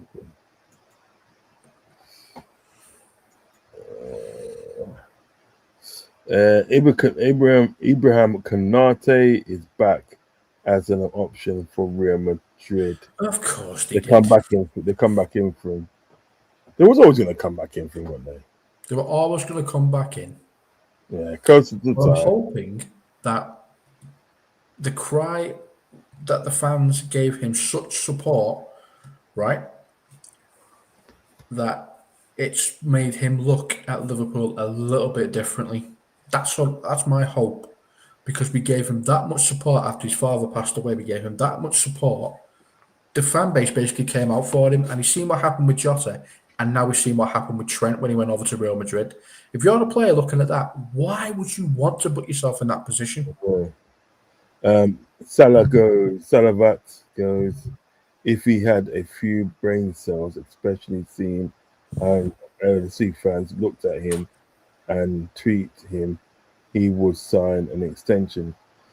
I don't really agree with that, because I think myself for right as sort of like as Liverpool fans, we should be doing it anyway. We should be doing it anyway for any player, supporting him and this and that. It shouldn't be a situation like, oh, well, we support you, now you should sign for the club. Do you know what I mean? You know, it shouldn't be like that. You should be supporting. You should be like supporting your players until they're not your players. You know what I mean? They have to do some off key, obviously, in sort of like whilst they're playing for Liverpool, right? Playing for your club. Yeah, if you do some off key, which is sort of like something that you cannot support them with, then fair enough. Yeah. But the thing is about with the situation of like his dad and everything, that you would expect the fans to come out and support him and say and you understand you expect the fans to do that. So I don't think it'll be solely based on that. I think again at the end of the day, there's something in the way that he's being treated by the club. That's why he hasn't signed. Because you look at Konate, and Konate is one of the most happy-go-lucky guys. You know what I mean? He's one of the most happy-go-lucky guys, right? And you never got any problems from Konate. He's always been straightforward, like play for his team, blah blah blah. So you never got any sort of thing. There's got to be something in it why he is sort of like not signing the contract. Now, rumor is right that he's asking for 200 grand a week. That's a rumor. That's the rumor. Yeah, I'd give it him. He's proven that he can go 2 seasons without an injury. Right, but they don't. What one of the other rumors that's coming out is like obviously Liverpool do not want to pay him 200 grand a week. This is where he's sort of like not signing a contract because he doesn't feel at the day that he's his personal his personal terms, as it were, are being met by the club. And he's thinking, so well, I've seen you through thick and thin. I have put my body down the line. You know what I mean? I'm not the only one that's been injured in this team. You've had players like Thiago Alcantara at the day, right? Was literally he got injured at the day just looking at football. Do you know what I mean? Yeah. So it's not just me. So like, come on, guys, link me up with my personal terms, and we're getting pushing. Yeah, because the guy who's next to me is on 400 grand, nearly 400 grand, and I'm on 100 and something. What's going on here? I play the exact same amount of games that he does. Exactly, and I'll probably do more than what he does. Yeah. Remember, I'm the one and that's supposed to stop goals at the day coming through. Do you know what I mean? And when I have a bad game, you lot let me know about it. I've had a bad game. But when Virgil has a bad game, you lot don't say anything to Virgil. Oh, we do. We put him in the basement. Yeah, so no, but that's what probably Kanata is thinking because Virgil hardly gets any criticism. But what it is, and then they sort of like Kanate does. This is why, in some respects, in the day, you know what I mean. You know that guy, the guy for the agenda, and I have to question his motivations on how he treats how he's treating and treats people like Mane and Kanate against people like Virgil, against people like Salah. If you look at some of his streams today, what he tends to do, he tends to treat them different. You know what I mean? People like Virgil and people like Salah can't do no wrong, right? But no, people like Ibu, people like Amane can do wrong. Do you know what I mean? So I have to question that. Yeah, I question that as well, because I'm one of these. I'm like, I don't really care what you've done for me before. I care what you've done for me now. Yeah. So Salah, I've already said this summer, bye bye, because you're not the player you were before. You can't expect to play every single game because for one, your legs can't carry you, and it's obvious. And two, you're not the player you was. You've only got 4 goals this season. That is not Salah. What we in now? February? And he's only got 4 goals. Mo Salah, the Mo Salah, has only got 4 goals. No, you're not the same player, mate. Off you go. Bye bye. Off you pop. Thank you for your service, but your journey's come to an end. And if Virgil doesn't buck up his ideas, you can go with him. This is what I'm talking about. This is I don't care what you've done for me yesterday. I care what you do for me today. But this is what I'm talking about. It's exactly what I'm talking about. The fact is, at the end of the day, sort of like how different these people get treated. You know what I mean? Everybody wants to pile on sort of like people like Kanate because he's not playing. We hadn't been playing well for a bit. You know what I mean? Every player goes through that. Yep. And then when it was Mane, you know what I mean? They piled on him because of the fact that they sort of like he had a bust up with Klopp. Well, he had bust up with Klopp, and Klopp went to shake his hand and ignored him, right?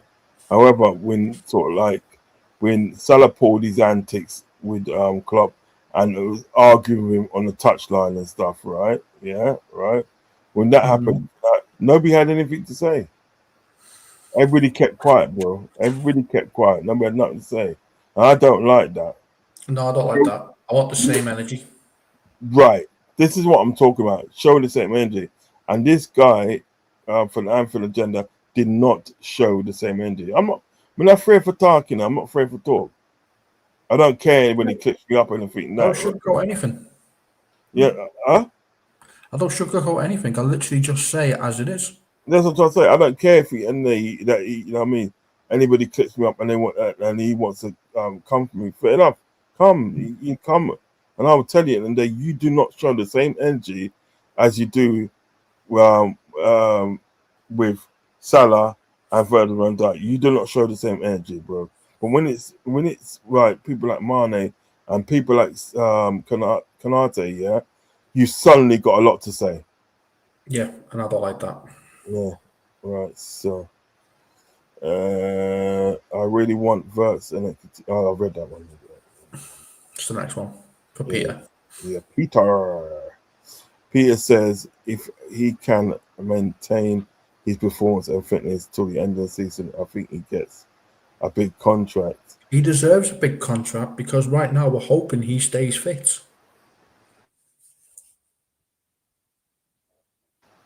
I think that'll be too late. I mean, don't wait till the season and say end the season offer him a contract because that could be too late. That's what we do, unfortunately.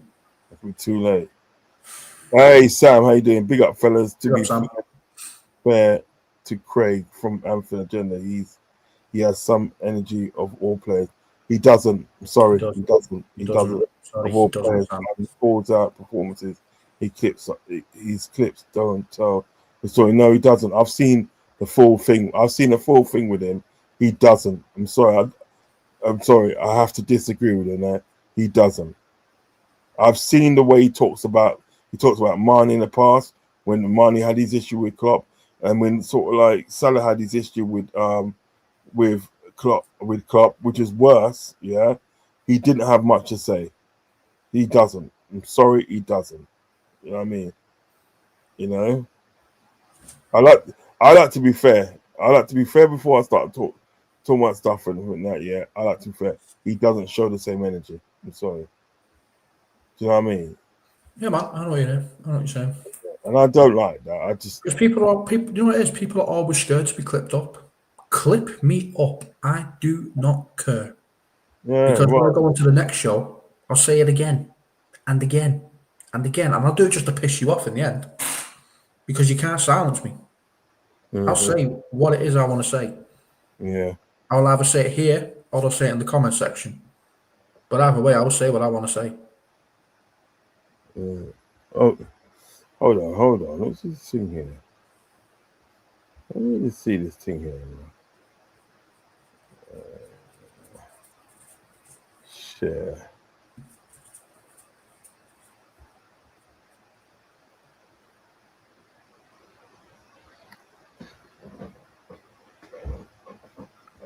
Liverpool have reached an agreement with KV Michelin over their scout and former player Lauren Paulson. Paulson, that name sounds familiar. Paulson. This is him, I do believe. He will work as a scout in Belgium and Netherlands. Right. Oh, okay. So we're scouting from the Belgium and Dutch. Well, of course, we're starting from the Dutch. We've got a Dutch manager, got a Dutch defender, a Dutch right back, a Dutch. Callum Our says, team's Dutch. I was singing the Dutch national anthem at the beginning of the game. yeah, Callum says, bro, it popped up as a notification and cut off at the K. I thought Ibu singing signing new contract. Stop that. Oh God. So this is a new scout then. Yeah, he looks like a jockey. Bit short, that guy, isn't he? Looks like a jockey. Yeah. But Too just on a many. horse.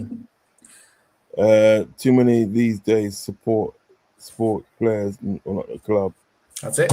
Yeah.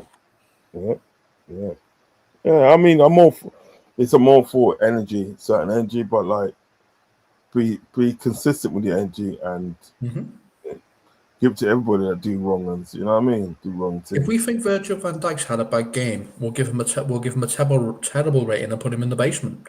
We don't care what he's done for us before. We'll rate him based on what he's done in that game. Yeah, innit? That's it.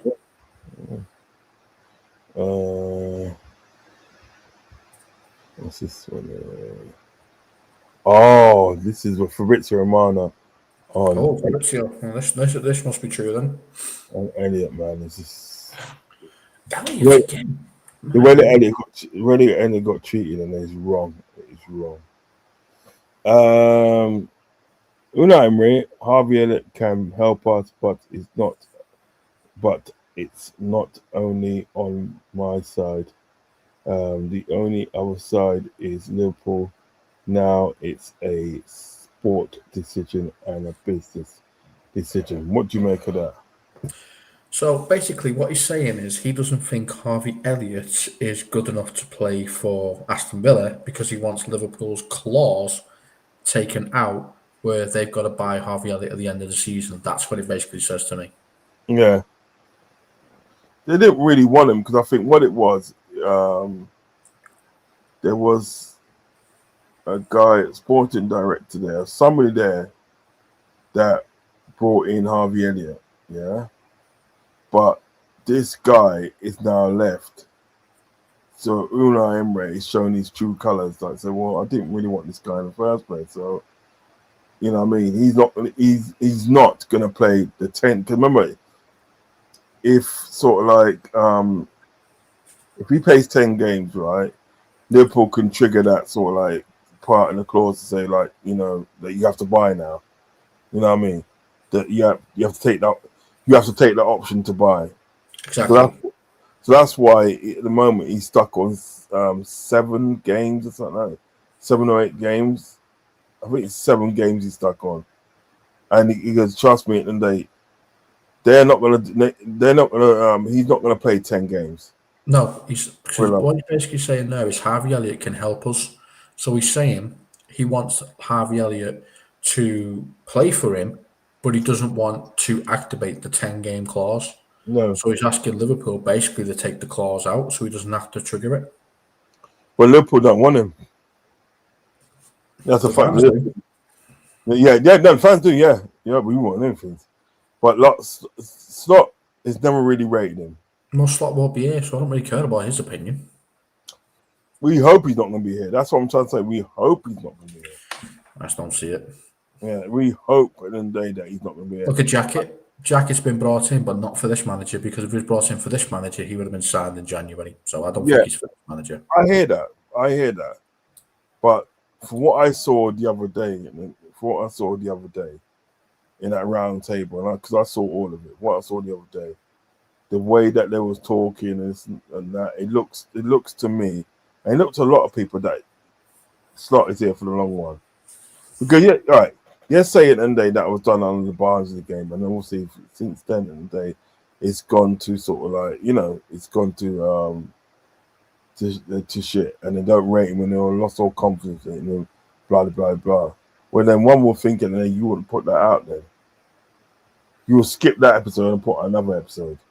Yeah, but then they could just put that out there and say, "Oh, look, we're actually behind this manager until the end of the season. We'll stick with this manager till the end of the season." But in reality, there's lots of conflict backstage, and we're just going to get rid of him anyway. Well, they could have done. They could have done that, but they never. That's what I'm saying. They never. They put that sport out to say it, and Arnie Slot is going to be here for the foreseeable future. So I see it. And no, I you know what it is? I don't want to see it. Not that I can't see it. I don't want. The only way that happens, in my opinion, is if he scrapes a Champions League. That's the only way it happens. Yeah, but listen. Don't get me wrong. I'm not saying I want him to stay. Yeah, I want him gone. I'm just saying it, and the way they're putting it out is like, say, even if, my friend, even if at the end of the day that he's sort of like, that he does sort of like, what's it called it? He does scrape a Champions spot, or he does win the Champions League. Yeah, even though happens, right? He's gonna stay. He looks like he's gonna stay regardless. Regardless of what he does. Regardless of what he does, he's gonna say, this is what they're making it look like. You know what I mean? Yeah. So what people are saying, right? And what's been put out in the atmosphere as such, is this: strap up, guys. This guy's gonna be here for a long one. And the way that the things about, I was looking at that round table business the other day. Yeah? I was looking at it, and to be honest, at the day, it literally looked like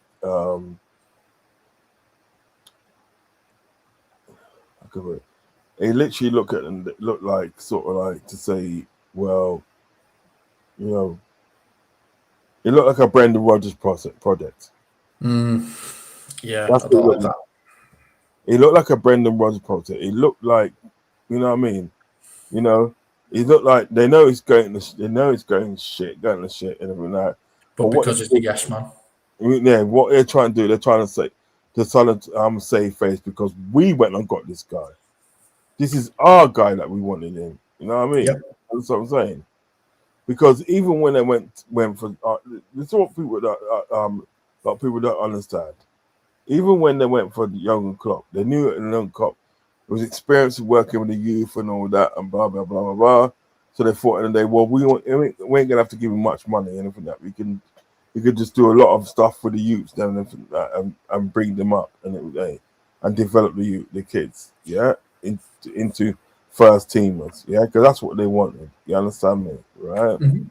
But what it wasn't in the day, right? They didn't realize, how good Jurgen Klopp was going to be. Mm-hmm. They didn't realize how good he was going to be. Well, he put his balls on the line straight away. He said, if I don't get a major within 5 years of me being here, sack me. And I think that's what, and I think from then he got them thinking. But by that time, and it was too late. They couldn't get rid of him.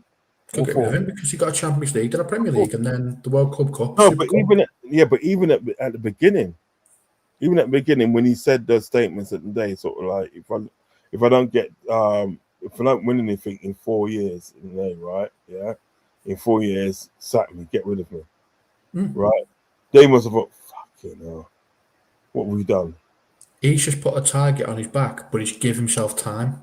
Yeah, but he put a target on their back as well.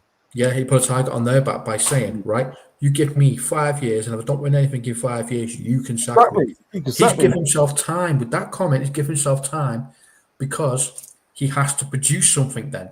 So straight away, the pressure is on the owners going, we've got to back him now. Yeah, we've got to back him now. We've got to back him now. And what it wasn't, and they didn't realize at the day, number one at the day, how good he was, and number two, how loved and in day that he was going to be. They're trying to, at the moment, what they're trying to do right now, they're trying to make Arnie Slot at the day like a Jurgen Klopp. They're trying to turn He's him not into got the charisma or the energy or anything else. He hasn't, and nobody's got the charisma like Jurgen Klopp. Because that charisma that Jurgen Klopp's got is a one-off. Nobody's got that. The closest one I've seen is Simeone's energy when he's in the stadium, because that guy does go insane on the touchline. Yeah, but the only thing with Simeone's sort of like, you know, character and this and that. Do you know what I mean? You know, you can call it an arrogant. Yeah, you could. You could call it arrogant, and it is kind of arrogant. He's one at the day, so like held his balls up to the fucking to Liverpool fans, and they like say like suck my dick. You know what I mean? Disrespecting the Liverpool fans. Do you understand what I'm saying? Did he try and climb into the audience? Yeah, because what it was at the day, like a couple of games before, and I think they done that, and I think that right. And then what happened at the day? Then the games that we had after that, then let's go. We beat them. Because remember at the day, right? We beat them in the last minute. Yeah, when we had a group stage at the day, where we had the Italian champions, Portuguese champions, and the Spanish champions. Because when obviously Atleti won the Liga, yeah, we had that right, and we come out of that group at the day with 100% record. We won that group. You know what I mean? We never lost a game. Yeah?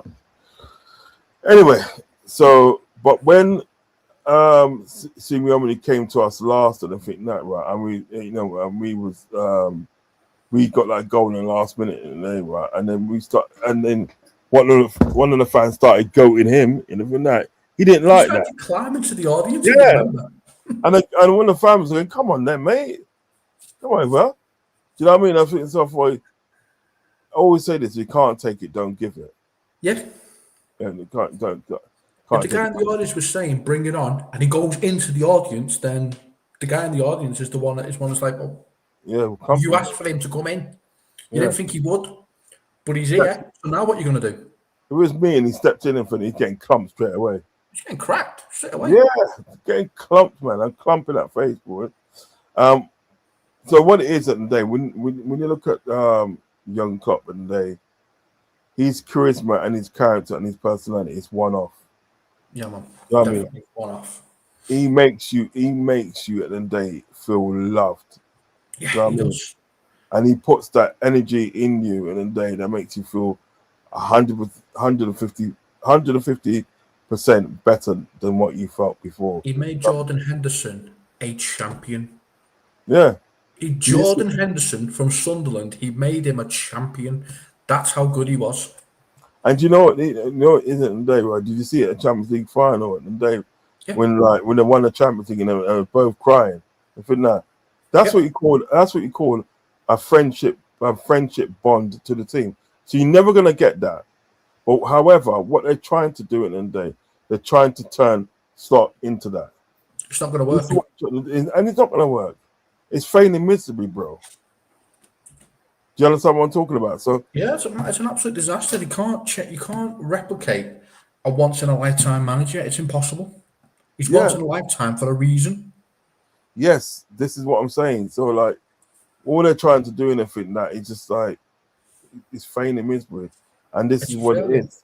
So this is what I'm trying to say at the end of the day, right? Yeah. The person for the job at the end of the day is Alonso, because he gets it about the club. Because remember at the day, like Alonso used to play for the club, yeah, he knows the standards at the end of the day that Liverpool live by. He knows the standards. You know what I mean? Yeah. And he And knows the fan base, and he knows he how knows to connect to the fan base. right, and he's a decent manager. He's a decent manager as well. You know what I mean? Or even if you want to be head coach, he's decent. You know what I mean? Yeah. The things with Slot, and I think that what is with Slot, you're flogging a dead horse. Because he's ruined. He's already ruined 2 players since he's been here, or 3 players he's ruined. You know what I mean? Kwanzaa, and he's crushed his bloody he crushed his confidence, crushed his confidence straight away. Right? He was never the same at the day when he got after he got substituted against Ipswich. Yeah, that's true. That Ipswich. He's never the same, right? Yeah, and then obviously the next season and day, sort of like he went to Leverkusen. Chiesa got brought in, doesn't play him. You know what I mean? What happens at the day against Sunderland? At the day, he does a goal line save at the day, right? Yeah, runs and back. the fans thanked him straight away. Yeah, he ran back about 70 yards at the day and done a goal line save. Could have been 2-1. You know what I mean, right? Then a goal line save with him for that. And what happens? How does he get repaid? By not even being on the fucking bench next game. Exactly. Disgrace. It's disgrace. So really and truly today. And he scored in a 6-0 thriller, and he looked like he was angry on the sidelines. Which Yeah, he looked like it. He looked like what he looked like, and then from that is like, you know, Chiesa had a penalty and missed the penalty. Yeah. Because he was showboating, you know what I mean? Takes the piss. So really and truly, and then day sort of like when you look at it in the day, so he's not that guy. Alonso gets what Liverpool's all about. He gets it. But what my fear is at the end of the day, right, is because at the end of the day, this is a Brendan. Make no mistake, this is a Brendan Rodgers, bro, project. This is a Brendan Rodgers project and that. And my fear is at the end of the day that we're going to see him next season. I've just got that feeling that they're going to see him. I can't be dealing with it. I can't. No, but I mean, you know what? You know what isn't there? If he's there next season, right? You know what I mean? To be honest, I'm really not. I'm already not happy at the fact that Richard Hughes is there and Michael Ezra's there. You know what I mean? You know, I'm not happy about that. But to have Stock there next season as well, The Free Stooge is still there. No thanks. I'll have to take a sabbatical. You know, for a season. I'll have to do it because I can't do it because I just see the club going down it, and then what? I can't deal with not any more dark times. I had enough when I was growing up. I had enough. And what's going to happen at the day is like the next manager that comes in, if he stays on the season, the next manager or head coach comes in, is going to tell you at the 5-year project, and he's going to have to because of the fact that they sort of like, you know, he hasn't got the players that he needs. I mean, nah, fuck that, man. Nah, fuck that. Man. Makes me out with all that. You know what I mean? No, you play with the players we've given you. That's it. Yeah, but you know what I mean. He'd probably be in his rights to ask for that because the players that he's got are probably shit. He can't do nothing with them. Well, the players that were signed in the summer were good players. So the problem has to be the manager because the players are good players. Mm. And it's showed now because Wirtz is on a roll and pretty much scores every game now. And then you've got Kirkes, who's coming into his own. Frimpong, before he got injured, was coming into his own. He was getting assists for days. Yeah. And who's one of the other ones? Wirtz. Ekatike has been an absolute masterclass of a signing. And Isak, unfortunately, broke his bloody leg from a tackle from the player we're linked to. Well, the only problem is at the end of the day, if things go shit, those players that you mentioned, will just fuck off, wouldn't they? Yeah, they would. Yeah. And Dicko says, Copfire, do you remember Bjorn B, Steve Hartness? Imagine some of our so-called fans then. Exactly. You'd have to support these players. We had Balotelli, we had Lambert, we had some Ricky Lambert, you know. We had Cinema Pongol. Yeah, Cinema. The thing about Cinema Pongo, he wasn't that bad as people thought. We had Jermaine Pennant. Jermaine Pennant was a person, and I did rate him because what is it in there? He was a proper winger. You know what I mean? He's a proper winger, and he did some good wing play. Do you know what I mean? So yeah, if we do possession football, we will just waste 90 minutes. That's come from That's the Rabbi. point. Literally sacked Dalglish. Yeah, Yes, true. because the owners didn't even know who Dalglish was. Exactly. It's saying amount I've seen wanting us to lose Sundays, so City get closer to Arsenal. What mentality is that? They aren't our rivals. I hear you. The people that want City to beat us to go after Arsenal, I'm not hearing that. I'm not I hearing know. it. I mean, yeah. You never want your team to lose. No matter what. Okay, I'm gonna make a move now. Okay, You know man. what I mean? Move. You probably see me Sunday night late. I'll be doing Match a reaction. a match reaction to the game. You know what I mean? The game, because I might try and hop on Tony's channel.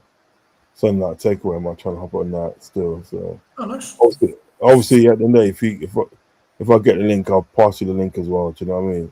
Yeah, man. We can jump on there. You know what I I'm mean? sure Tony won't mind. We got on pretty well. No, he won't mind. He won't mind. That was actually a good show. Actually, that was a Yeah, good it was show. actually. With Jez and all that. It was a good show. I'm gonna It try was and nice get. meeting you. Yes, I've followed it. I've followed his channel and keep commenting as well because that's the kind of person I am. Yeah, I'm gonna try and get him on this channel and obviously in one of late night chats and that. He's a nice guy. Yeah, man. Like, guy. You know what I mean, so yeah, it's just. Hold on, let me just take this off. This one. That's it. Okay, guys, thank you for joining me. If you're gonna watch this on replay, please hit the like button and hit the subscribe button if you have not subscribed yet, and also hit the notification button, and you'll be notified whenever I go live. Okay. In the meantime, take care, love and respect. Peace. We're out. Slot out. There you go.